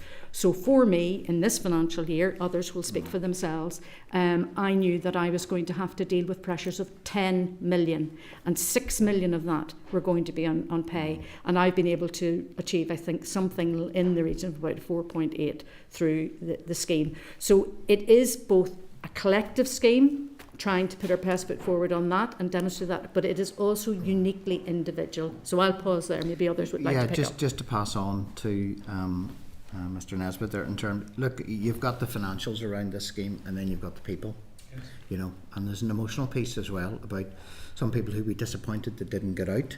I've been through many conversations with staff in the past period of time, and you've had to say, well, look, you're actually in an area that's actually got pretty good growth, and you don't go, and this isn't an ill health scheme, it's not an early retirement scheme. It's been challenging, it will be challenging. I mean, part of the work that we believe we need to do in our colleges, a kind of pick me up with the staff left behind to begin to refresh. It is helpful, I think, to have the pay settlement as well, but not the only solution. But I think we wouldn't underestimate the post-VSS work done to kind of motivate and to lift the organisation again, and to say, look, this wasn't part of a 2 or 3 year exercise in surgery. It's done now, and people can argue that FE's done a bit of heavy lifting around the public expenditure in the Department for the Economy through, as Louise identified. We need to move forward now. We need to build. As you rightfully said, we need to be cautious of workloads on people left behind. We need those discussions. But yeah, look, there is an emotional piece, and it's drained us as well. We're not immune from that, having worked through the process as well. Just a few observations, Chair and Mr. Nesbitt, then in relation to the scheme. The two issues, again, are not unrelated. The student numbers which have come down means then that in some areas we are dealing with small numbers, and we have to make decisions about whether that is good use of resources. There's no doubt we will lose some experienced staff, and I suppose that's part of any change process, and the FE delivery model will be related to that as well. The challenge is now, as Leo said, to to look forward, to take our staff forward, to organise our curriculum in a way that we can, that we can deliver it that bit more efficiently, because we have to in the context of the resources. We have to be realistic and accountable for what we're spending. And you asked about challenges. You will note our numbers have turned a curve. We are on the way up. So again, it's trying to not just manage the people issues, but then make sure that we are delivering where we need to, and that we've got the right resources in the right areas. So it's been an interesting and challenging process. We are now at the latter stages of it. Certainly the 31st of March was for administration purposes, where most of it was wrapped up. And I suppose I, for one, am glad to be this side of it now as well. So moving forward, looking forward. Thank you. Just on the other issue of student numbers, you heard me put a scenario to Louise Watson, who was definitive. It is not happening. There's no evidence, but she said it is not happening, and she used the term, I think, creaming off by universities. Is she right? I'll maybe start on that one. I suppose reflecting back again, FE, the colleges, it feels that we were the squeezed middle in the context of COVID, because whilst there was predicted grades, young people continued to stay in schools, people who might have otherwise come to vocational education, and equally there was significant offers from universities that took young people who would traditionally come to FE straight to university, and indeed some of them have succeeded well in that, and others are now coming to the college in different guises. It's another one of those scratchy areas, as Leo has described, in terms of the boundary management. Yes, there's always movement of young people in September, October. I wouldn't be definitive in saying that there aren't examples of where people who are potentially FE students who do end up in university, but I would also be confident that, where they maybe don't succeed in university, that we offer them a very good alternative, and many of them do come back round to us as well. I think there's a GB factor as well, so sometimes you can concentrate on the 2 local or 3 local universities in terms of Ulster, OU and Queen's, but there has been a kind of migration of students out of NI across to the GB to certain universities, and I think maybe I'm being anecdotal, not for evidence purposes, maybe a generation ago numbers of those young people would have been in higher national diplomas in regional colleges and stepping up, but sometimes this level 6 qualification trumping all, that somehow, I say, we don't have that maturity in that the US has, where people are very clear. I'm very proud I went to a 2-year community college. We seem to have a social piece that we have to deal with, that a level 6 qualification immediately isn't the solution to every problem in your life. You can, for example, study an intermediate higher education qualification or further education. You can go into work. The model is very different. You can top up online with a university in the other part of the world. You can go to one of the local universities. So we're trying to say, our qualifications are qualifications in their own right. You can finish an HND, you can finish a higher level apprenticeship, you can finish a foundation degree, and you're actually quite marketable for the world of work. So. I think, if I may be permitted, a very short postscript. All the leaders of the local universities and indeed John Darcy at OU and all the 6 college principals were all in the work with the department as the tertiary. There's a tertiary education forum. I think, in response to your question, we need to remain vigilant. I think that we recognise, and I've had this conversation with the Vice Chancellor at Ulster, Paul. Has said, look, Louise, sometimes some people just prefer university, and I absolutely get that. I went to 1 or 2 myself, so there's a piece where I do respect that and I do understand that.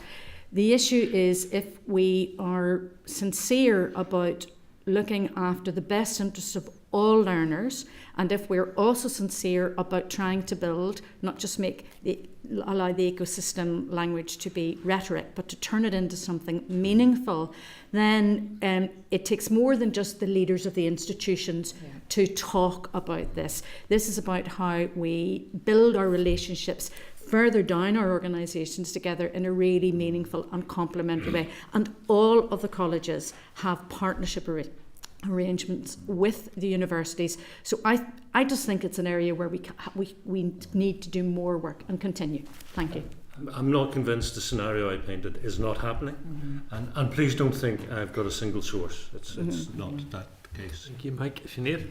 Okay, and thank you everybody for your answers so far. First of all, I want to say congratulations about the pay settlement. I think it's good news. It's good news for the colleges, it's good news for the lecturers, and it's good news for all of the students. And I think back to what Celine had been saying, all of you actually have been saying, it's about the value and perception of further education, and that endorses it.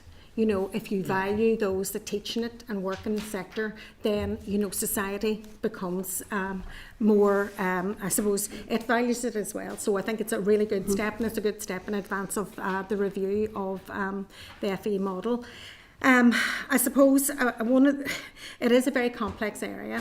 And some very good questions and answers have been taken, and I really appreciate, you know, you sticking with the questions around the follow the money, and how sometimes that actually fails the skills rather than anything else.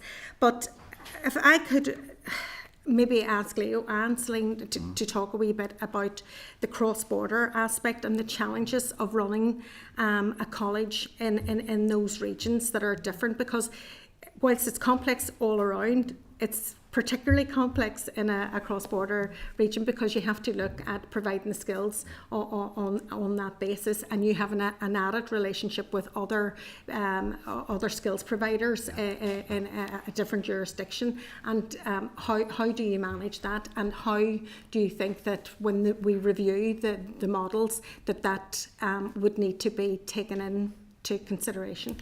If I just kind of kick off and say we talk about competition, Atlantic Technical University, former Letterkenny Institute, has a Northern Ireland marketing team, so I'm obviously watching the flank as well in terms of their activity to recruit. You know, students will move to learning.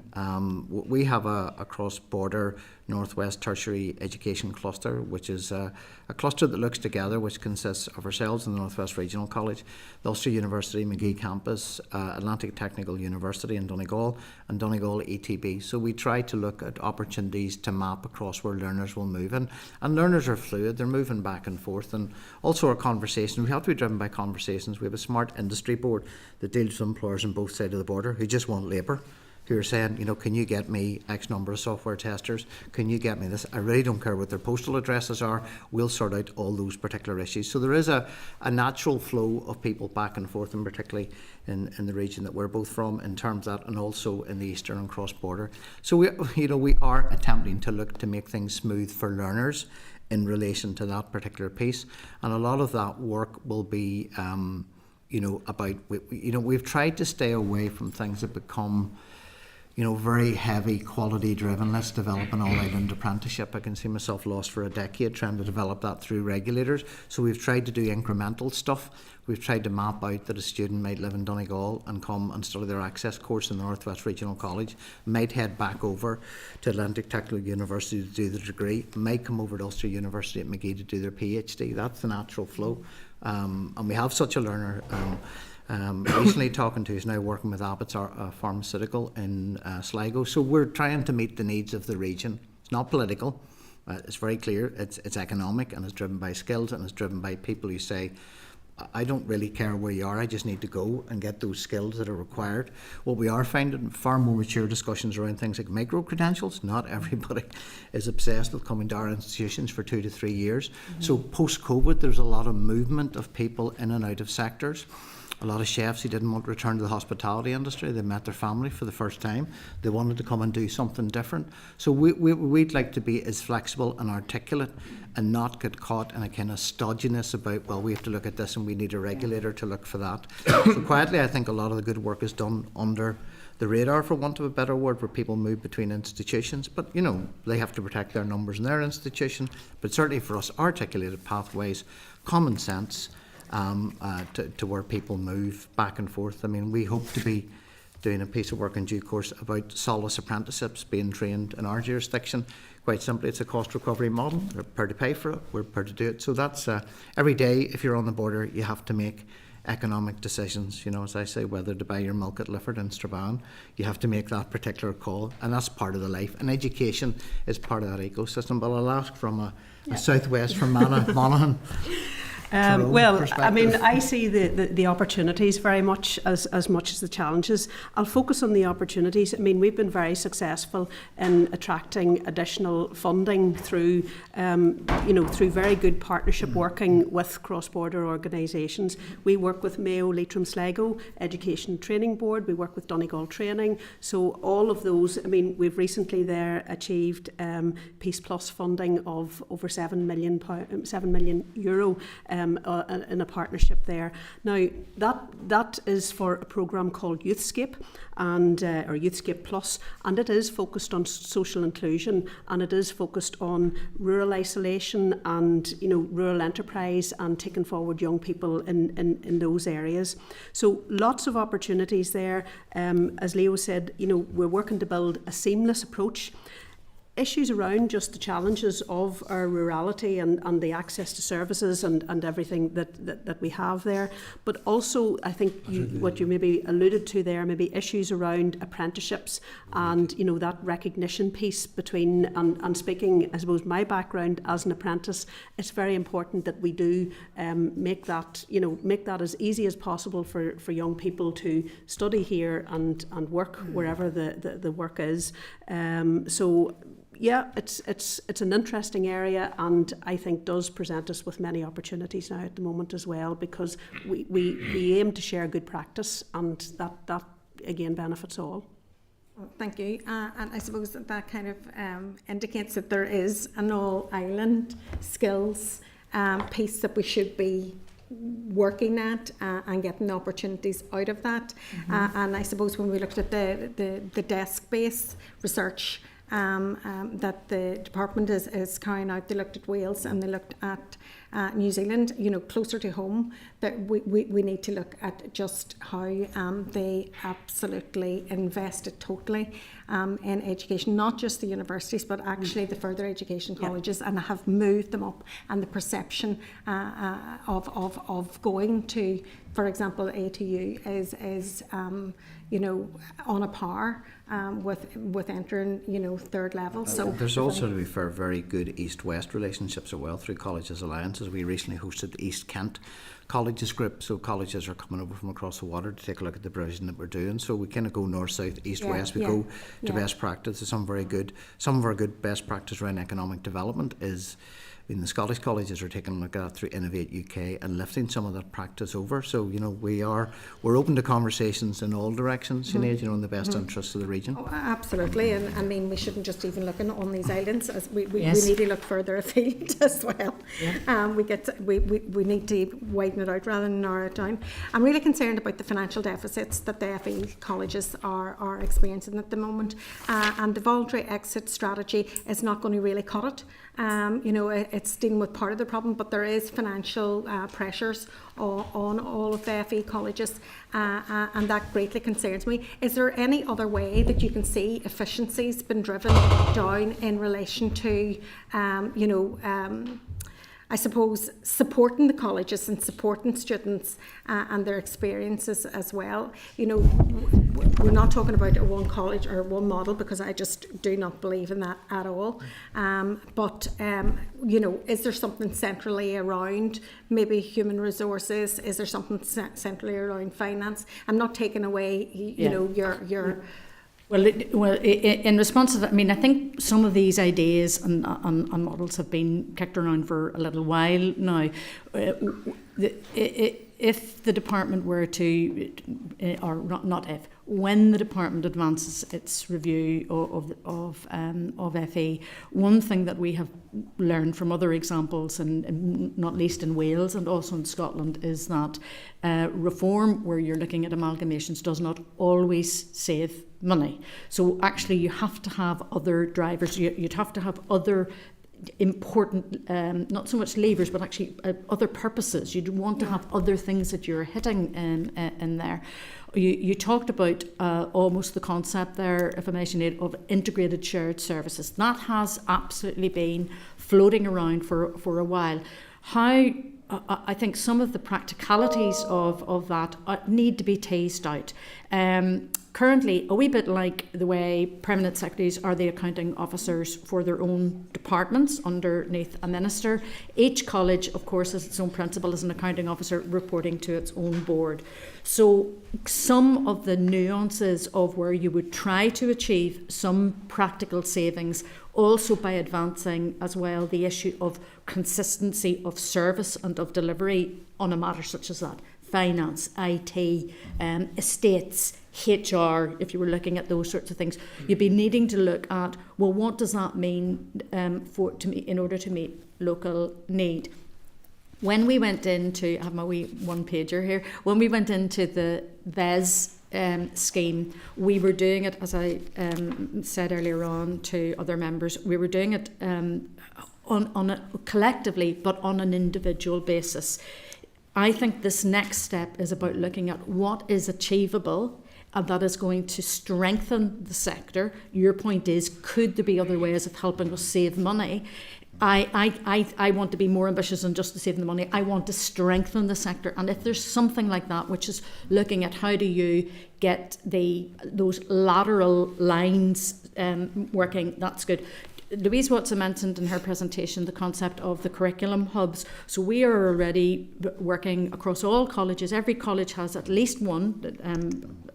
I know my own college happens to have two at the moment, but others might have two in the future, curriculum hubs. And that for us is about making best practice common practice. So once again, that is feeding into strengthening the offer, strengthening the quality of what we're doing. It's not saying that the quality isn't good, but it's actually about advancing that.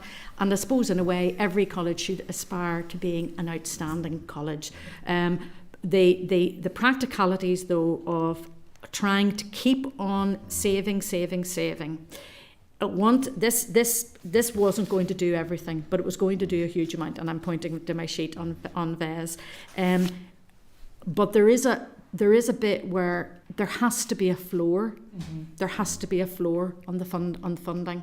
And sorry for the long-winded answer, but I actually think it is what you've hit on is multifaceted. And just to say, Sinead, as well, we're an NDPB, and Celine will talk a bit about the revenues one side. The costs are hardening, insurance rates, they all come to us, and looking now at models with the department, and we do procure collectively across the six. We're looking at models and investigating, do we need to self-insure because the insurance premiums, Celine may want to speak about that as former finance director. I suppose really there's not a lot to add. We have to use our resources in the best possible way. Now, some of that's fairly basic. It's making sure that our lecturers are delivering to the optimum number of students, that the students get a good experience, but we need to look at some of the old metrics which around class sizes and how we deliver.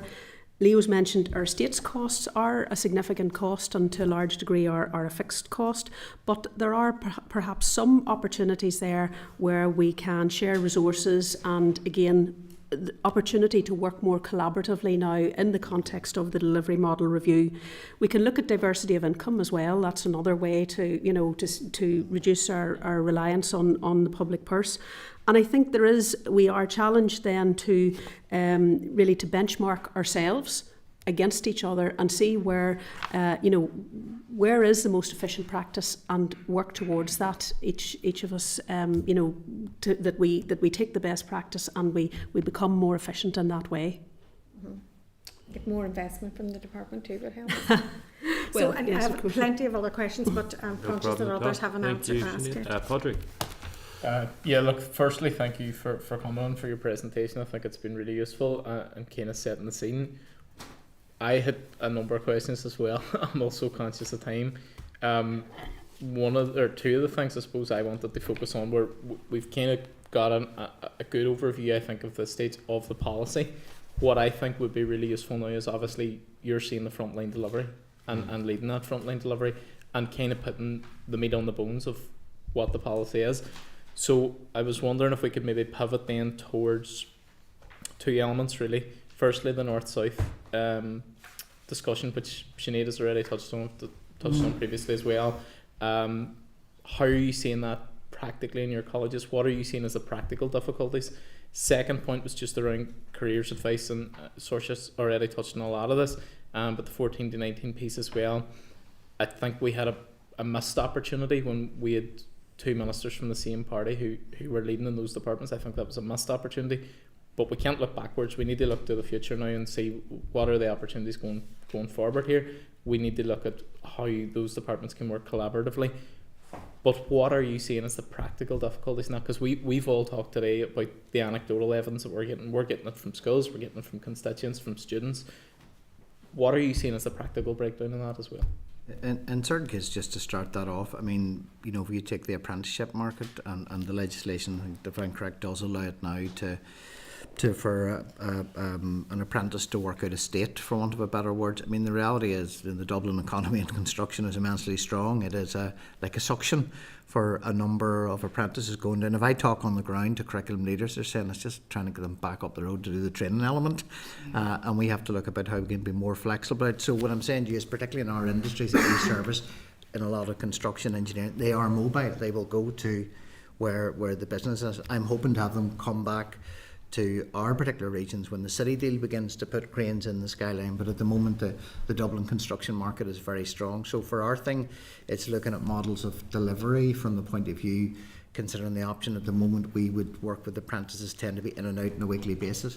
The Republic has a block-based model where, for example, the apprentice goes into their training facility for X number of weeks. So we need to challenge how we're more innovative instead of just having given out about, look, you know, Johnny's away in Dublin with the engineering, working down there, and I can't get him back up to finish his last couple of modules. So we need to be moving in that particular piece. I think, Pádraig, in terms of, you know, we've had a good lobby and discussion, certainly working with opposite numbers in the Republic. We've presented evidence to our Oireachtas committees. We've presented evidence. It's great with, you know, to present to yourselves today. So there is a good dialogue. We, as I said, we've tried to do things incrementally rather than get caught in large amounts of somebody saying, let's develop an apprenticeship, an all-out apprenticeship. With both sets of regulators, as I said, that could take me a decade. So we try to do things that operationally make impact on that. So somebody needs a placement. We work in quite a number of the cross-border programs. The Fusion program works very successfully. And again, at some stage, you know, hope members get a chance to look at the innovation work that we're doing. You know, the number of fusion projects where we have companies in the Republic receiving support from academic institutions, which include further education colleges in Northern Ireland, and vice versa. So there's a lot of all that type of border engagement taking place. At a strategic level, reasonably good relationship, Solace, and have begun to develop conversations with them. Ironically, that's part of an east-west, north-south conversation that we've had, and they've come on board. And look, we all have the same problems. They have problems getting the volume of apprentices through. They have the same problems about getting certification. So our problems are quite common. I don't know if there's anything unique in the southwest there. Well, I've already touched on the work that we do there. Maybe if I talk about careers advice a little bit, and you know, we work really hard to ensure that our curriculum is industry focused, and it's, you know, it's modern and it's relevant, and you know that.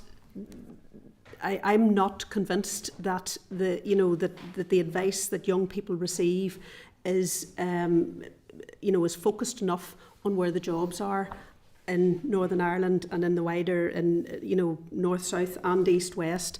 So I mean, again, the careers advice also needs to focus on the progression levels. It needs to focus on how you can come in and out of vocational education.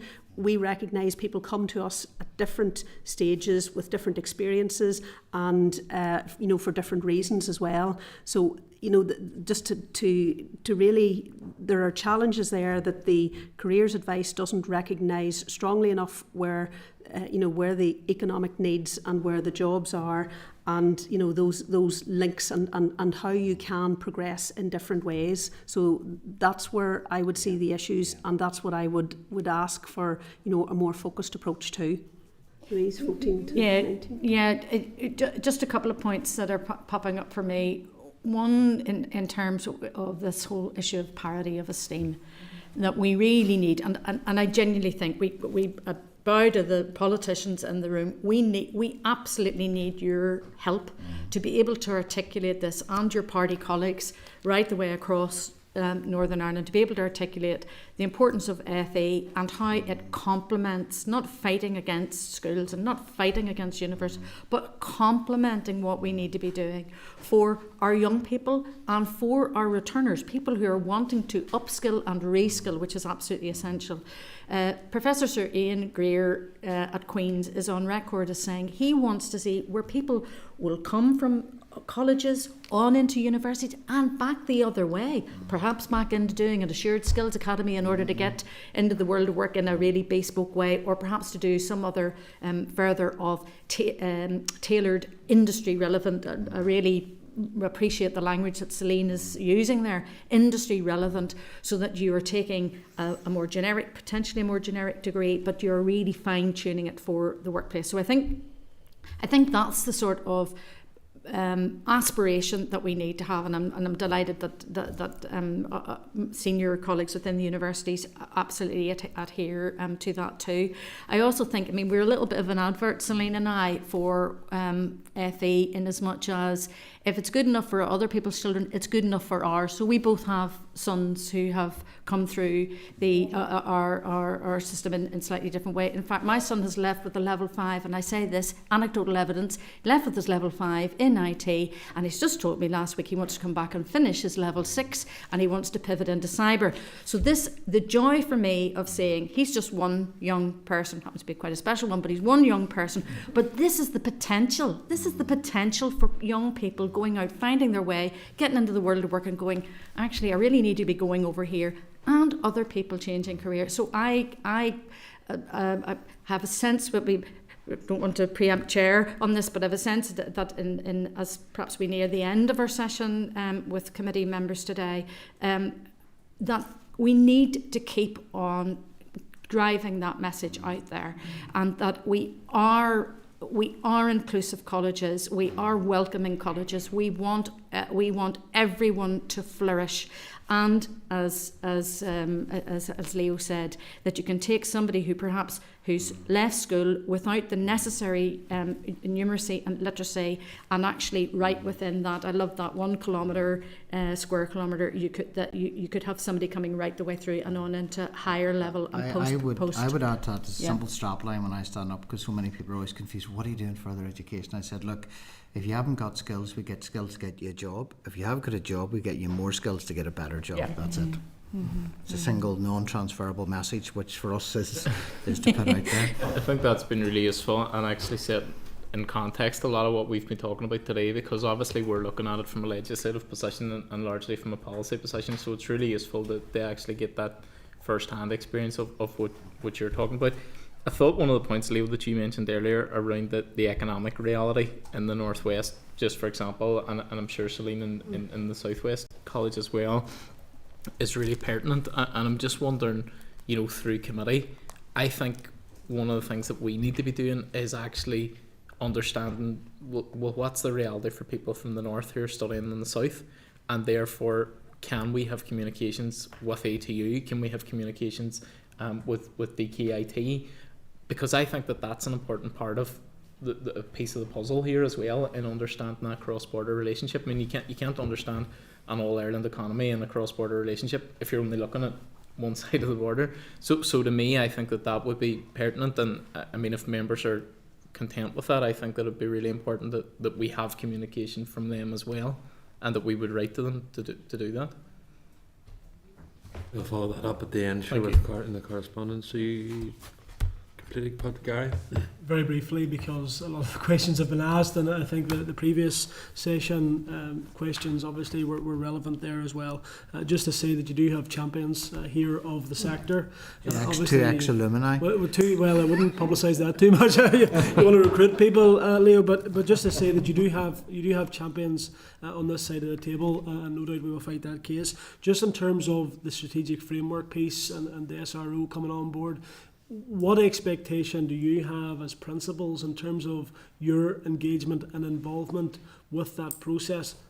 Conscious of the fact 14 to 19, Gary, yes, is it? 14 to 19. Look, I think we need to see it move at pace, and I'll hand over to Louise to go through some of that. But that for us is pace. I mean, if it worked for me, go back to some of the things. There's a policy piece, there's a boundary management piece, there's funding needs to be in scope to to kind of drive modern behaviours or different behaviours that we want to do. There's also about establishing working service level agreements so that all young people get access to the information. I remember coming across a sub-region somewhere in England, I don't know if it lasted the test of time, there was a service level agreement where the school had to guarantee that for every hour of university advice given, there was a comparable hour available for vocational advice. So if the universities were invited in for 40 hours of advice, therefore there was at least some model of connection to invite people in from regional college and training providers. So I think new and more mature service level agreements on the ground. But the proof's in the pudding, Gary, I suppose, when SRO, working groups, task and finish groups, it's seeing the impact in 12 months' time, you know. Yeah,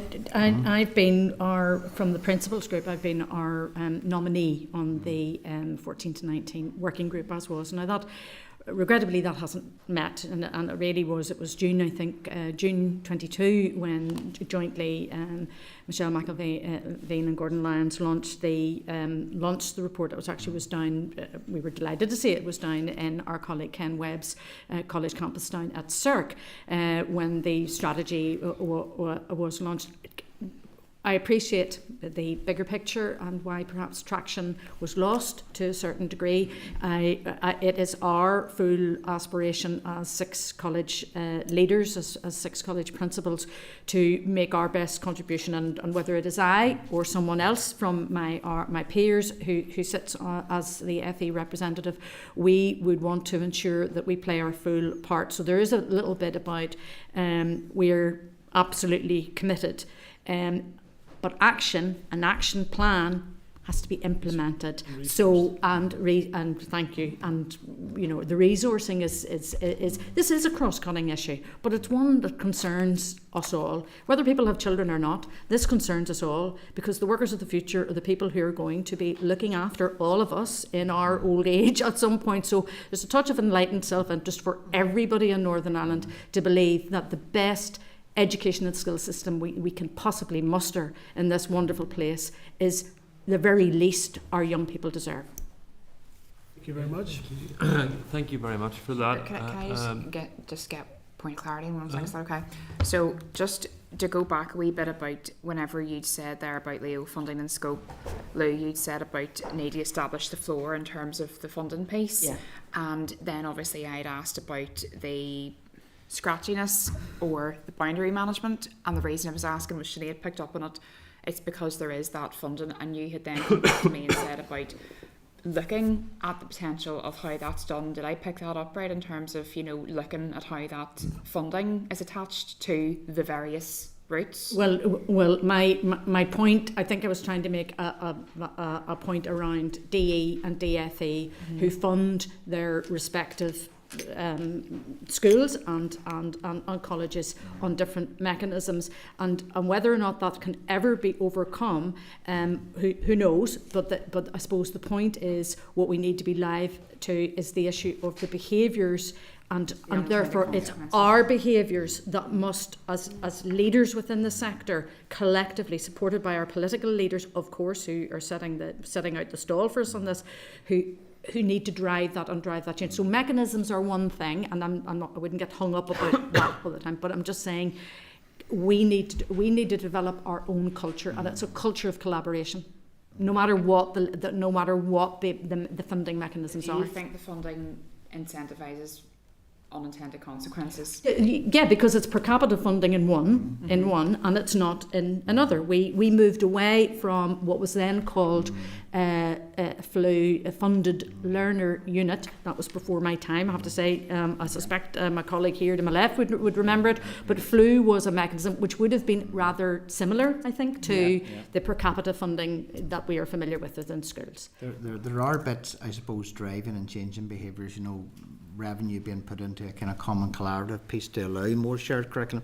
We have to understand and respect from school principal coming to manage their budget, as Louise said, but you know, there's bits can be done in the middle. I think there's a model in Scotland called Foundation Apprenticeship, not quite sure how it works, but it seems to be a kind of school college engagement type model, so more of that can encourage schools and school principals and board of governors to say we can see actually not just the the curriculum benefits, we can actually see it can help our budget by having more shared curriculum activities in the best interest, you know. And there's one final piece, sorry, through the chair, if I may be permitted, that if you're looking at how colleges are funded, and we talked about, and I think it was you, Gary, who was very keen about the dual mandate, about social and economic, and how we do that, then we need to recognise that different colleges, that the demographic in terms of disadvantage, colleges are not all equal in that sense, and I don't believe that there's any cognizance of that. I would be happy to stand corrected, but I don't believe that there's any cognizance taken of that in terms of funding. So I know, for example, over 25% of my students live in the 20% most deprived areas in Northern Ireland, and I don't doubt that Leo could say something similar. So there, if we were to review funding models, I think we need to lean into some of that, or at least not go, oh, well, there are 6 colleges, they're all exactly the same.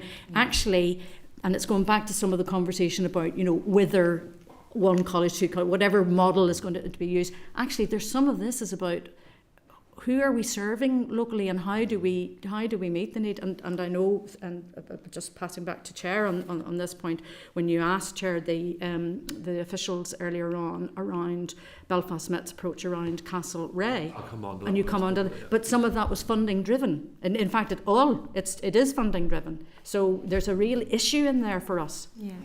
Perfect. Okay, just from my perspective then. You do have a very strong support amongst this committee, so congratulations on the important work that you're doing. Louise, it's rare to see a North Belfast face around this table. Usually I'm surrounded by people from the Northwest, so it's great to have. Go the North. Yeah. It's good to have someone from North Belfast. If I could just focus then in relation to North Belfast. So at the sort of periphery of the constituency, Shankle, New Lodge, Belfast Met campus, very accessible to them. At the far end of the constituency, Newton Abbey, Rathcoole End, the Newton Abbey campus is very suitable to them. But there's this lower North Belfast part in terms of that Shore Road corridor that continues to have low economic activity and low educational attainment.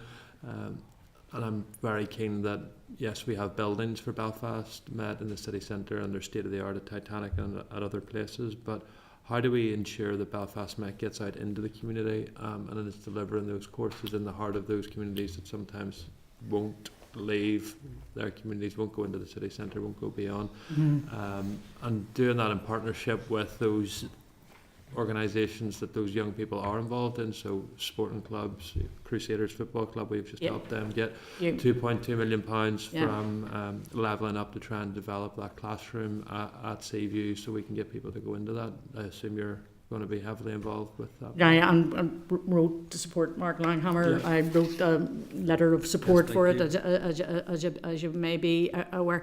Well, I think the reality is that we continue to need to lean into our building our community partnerships in a meaningful, in ever more meaningful way.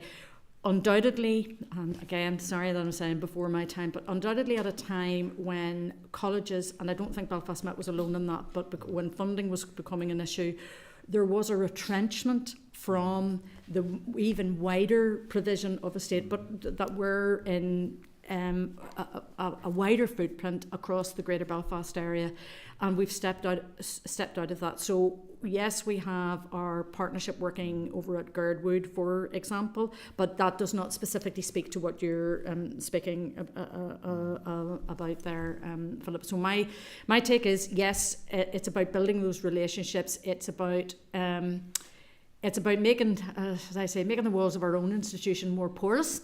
I've had conversations with those Training for Women network in East Belfast. That was a number of months ago before Christmas, and actually one of the things that I have to do is follow up and go to them. And there's a piece about saying, well, first of all, how do you build confidence? Because that's there's a different nature of the offer in the locale, and how do you then do, I call it the upstream work. So it is on our plan as to how we do it.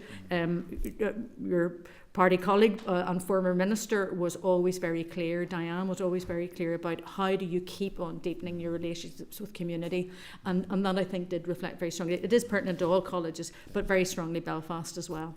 And I think just in relation to, sorry, we just want to add kind of an NI perspective that I think part of the new future is, we need to strike the robust nature of the relationships we have with the community and voluntary sector maybe need to be looked at and refreshed. We don't need new buildings. There's lots of facilities across the community to deliver, but we need to get into that kind of space. It was a bit disruptive around, previous ESF funding going. It will now settle down, but I think there's a new conversation needed across the community and voluntary sector with further education as to where the community and voluntary sector see what they can deliver. Some of them have got the best first touches into community.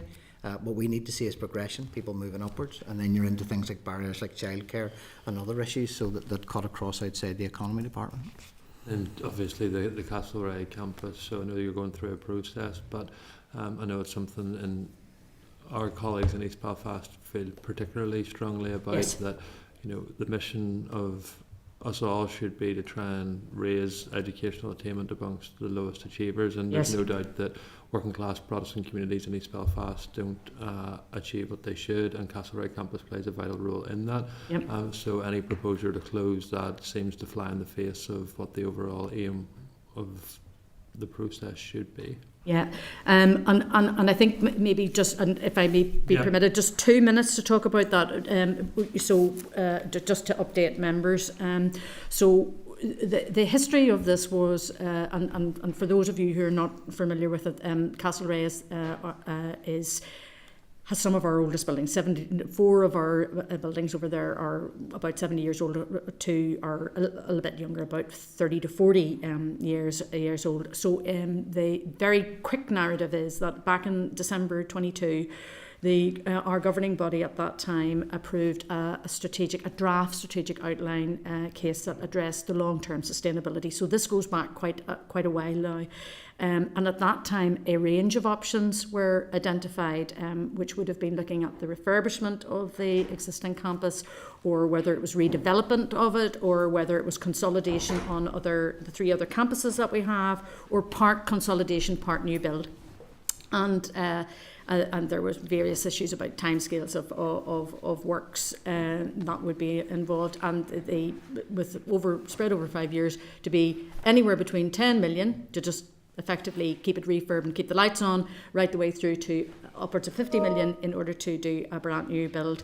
January 23, so around about 15 months ago, that document was submitted to the department for comment. But you will recall that in February of that year, the financial picture changed very, very dramatically, and it was on the basis of that in September of 23 that the governing body concluded that the fiscal challenges facing the public sector were so much, and specifically facing our own department, was that we would move to consult on closure.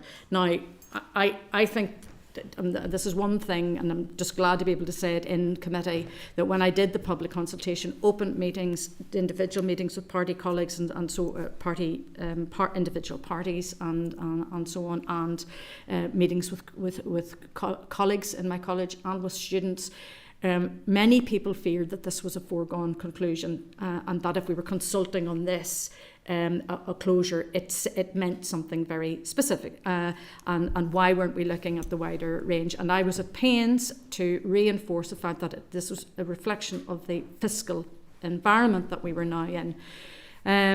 With the happy return of the executive and the assembly, that we've now closed out the consultation. I will be bringing, and you heard one of our officials talk, saying yes, they understood that the consultation report is going, and it will be going to my governing body in June.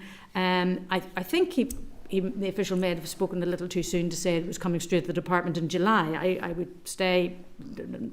I have not given that commitment to the department, so perhaps they were assuming it would naturally flow, because I cannot predict what my governing body will do when it may need quite a lot of time. This is a huge area for consideration. It was a very substantive, over 1,200 responses, massive response of huge, as you say, Chair, of huge public interest. And therefore, the governing body I imagine, and if I'm as their chief advisor, I would be counselling them to take their time to weigh everything up very, very carefully before we would approach the department. So I wouldn't be as confident that the department will be hearing from us in July, because my governing body could task me to do further work. And on that, but I think I am entirely seized of the points that you make, which are, because those are the points that have come through very strongly in our responses. And I always ask myself, well, what's the job that needs done?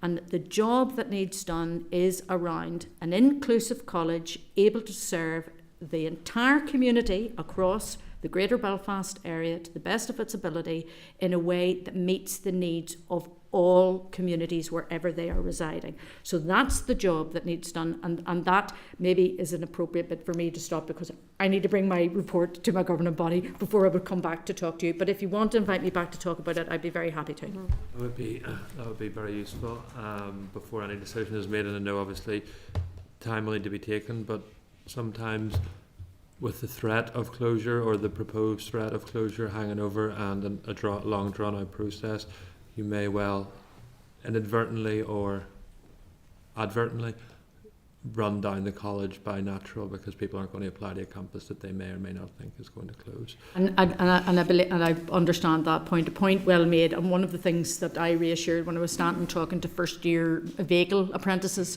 was saying to them, don't you worry, you will absolutely be here in the academic year 24-25. These things do move slowly, whatever is to happen to Belfast Met and to the Castlereagh campus.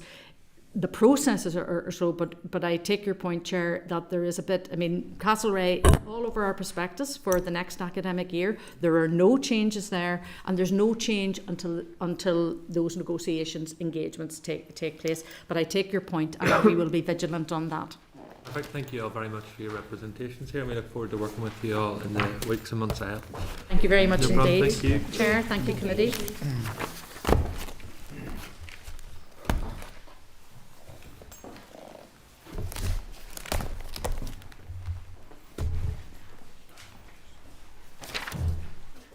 Louise, is that your page there? Is that my what, sorry? Is that your page there? Page? No, that was just a All right. gallery rules. So, but Okay. thank you very much. So, Chair, just in terms of the two issues, the FE model, is it the case that maybe the committee wants to write to the department, just ask them to, that as part of the consideration of different work streams, that they also give consideration to the funding model and to the unintended consequences of the difference between the common funding scheme and the current arrangements for FE funding. Yeah. Is that okay? And then separately, on the 14 to 19 strategy, sorry, members, the reason I got kind of confused there is I used to be the education clerk, and we, for a long time, looked for a 14 to 19 strategy, and you can see it at page 54 of your pack. I was quite surprised to see it. So perhaps in terms of the questions that were asked, firstly, we should probably write to the Department of Education as well. And in addition to the questions which Mr. Middleton mentioned before, perhaps members might want to seek an update on the review of general qualifications, the review of vocational qualifications, the evaluation of occupational studies, and the evaluation of the entitlement framework. They're in that. So on the entitlement framework, and this is the bit which they all sort of refer to, where children, young people would go out to college to go for a particular course, and then they come back to school. And that, if you look at the numbers, that seemed to have greatly reduced even before COVID. So this is all in the 14 to 19 strategy. And so if you have all these little pieces and find out about them, and you're also going to be hearing about careers at the end of May, that's a big bit of the 14 to 19 strategy. That means members can start to deconstruct this and understand this huge strategy. Additionally, Chair, is the committee content to write to Atlantic Technological University asking them to provide, in the first instance, a written briefing about how they're working together with their colleagues on our side of the border in respect of facilitating cross-border education and access to FE. Just on that, I think DKIT is an equal partner in that as well, and has to come in, so we'll obviously touch on with Southern Regional College. Written briefing at the minute, yeah, happy with that. I think we need to ask for an oral briefing, because to be honest, I think we get so many written briefings that stuff just gets lost, and you know, with the best will in the world, we're not going to be able to probe, we're not going to be able to get the understanding. So I think if we can ask for an initial written briefing, but if we can in this letter also request a follow-up oral briefing as well, so that when we've all had time to read that, to digest that, and to have questions on that we can do both. Sorry, Chairperson, forgive my ignorance. DTIT? DKIT, Dundalk. Oh, Dundalk. Yeah. Sorry, right, there you go. Thanks very much. Sorry. Sorry. Yeah.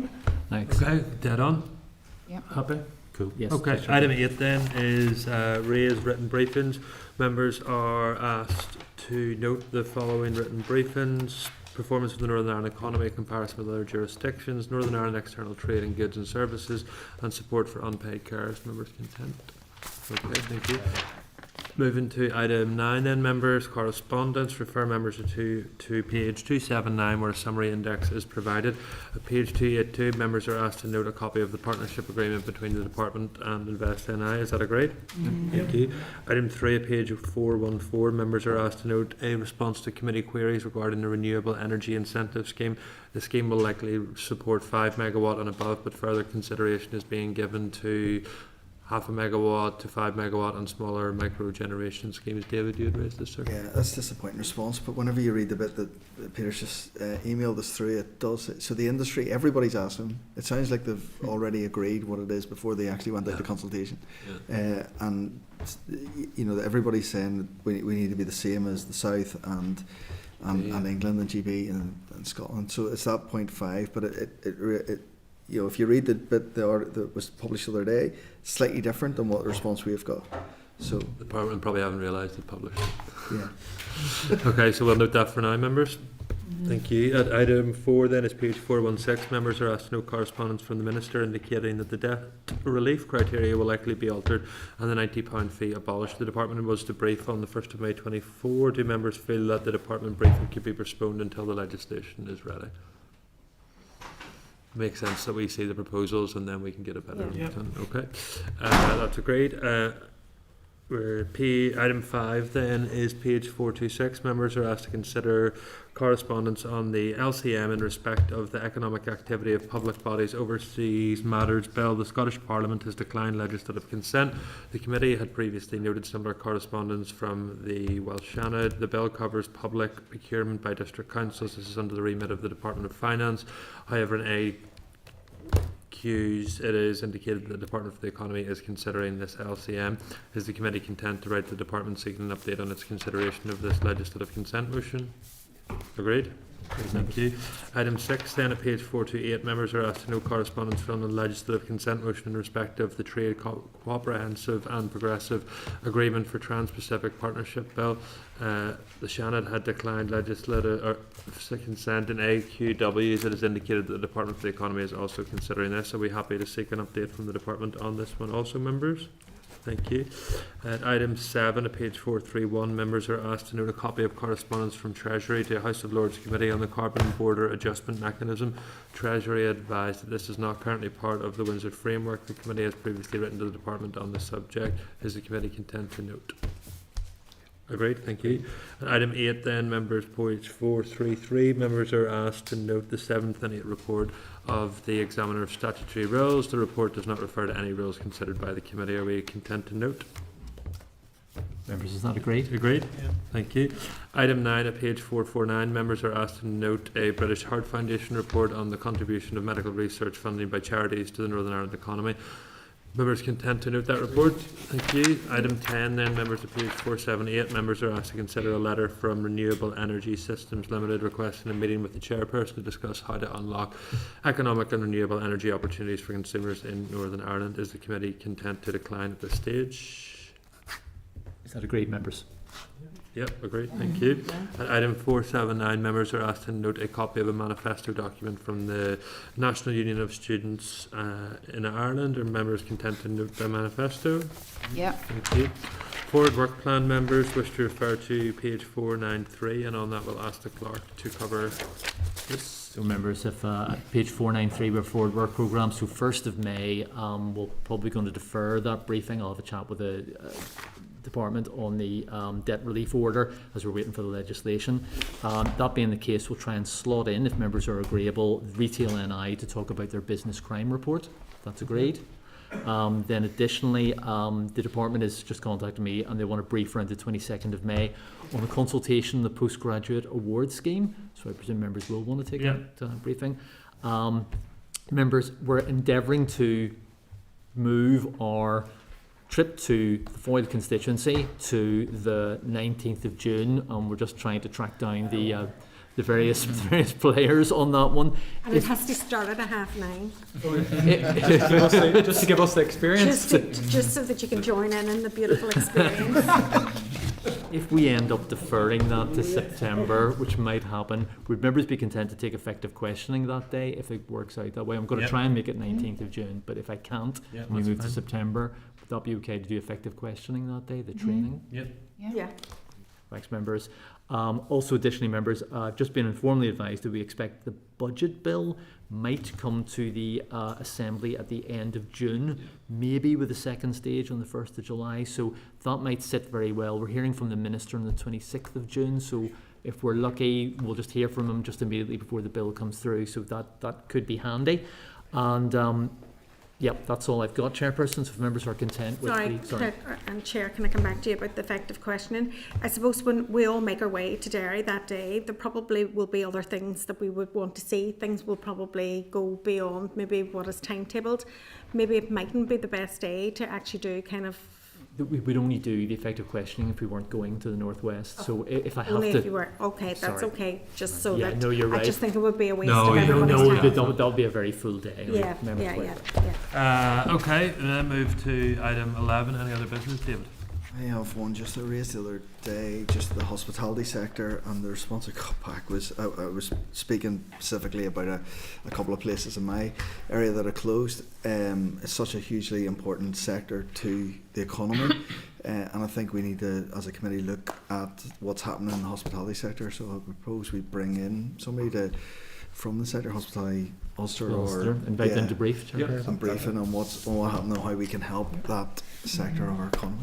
Just to support that, obviously within our own constituency, we had a restaurant in a similar position, one that appeared to be, thriving or whatever, but behind the scenes, obviously the pressures that exist. So I think it's something that we definitely need to watch and like all our constituencies. Yeah. Okay, colleagues, with that, can I thank you all for your attendance here today? Covered many important issues, and I thank you for your dedication, and we'll be here again next week at 10 a.m. Thank you.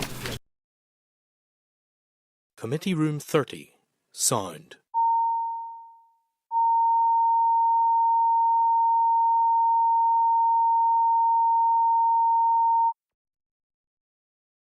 Committee Room 30. Sound.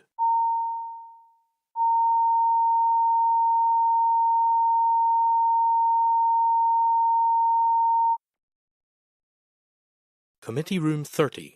Sound.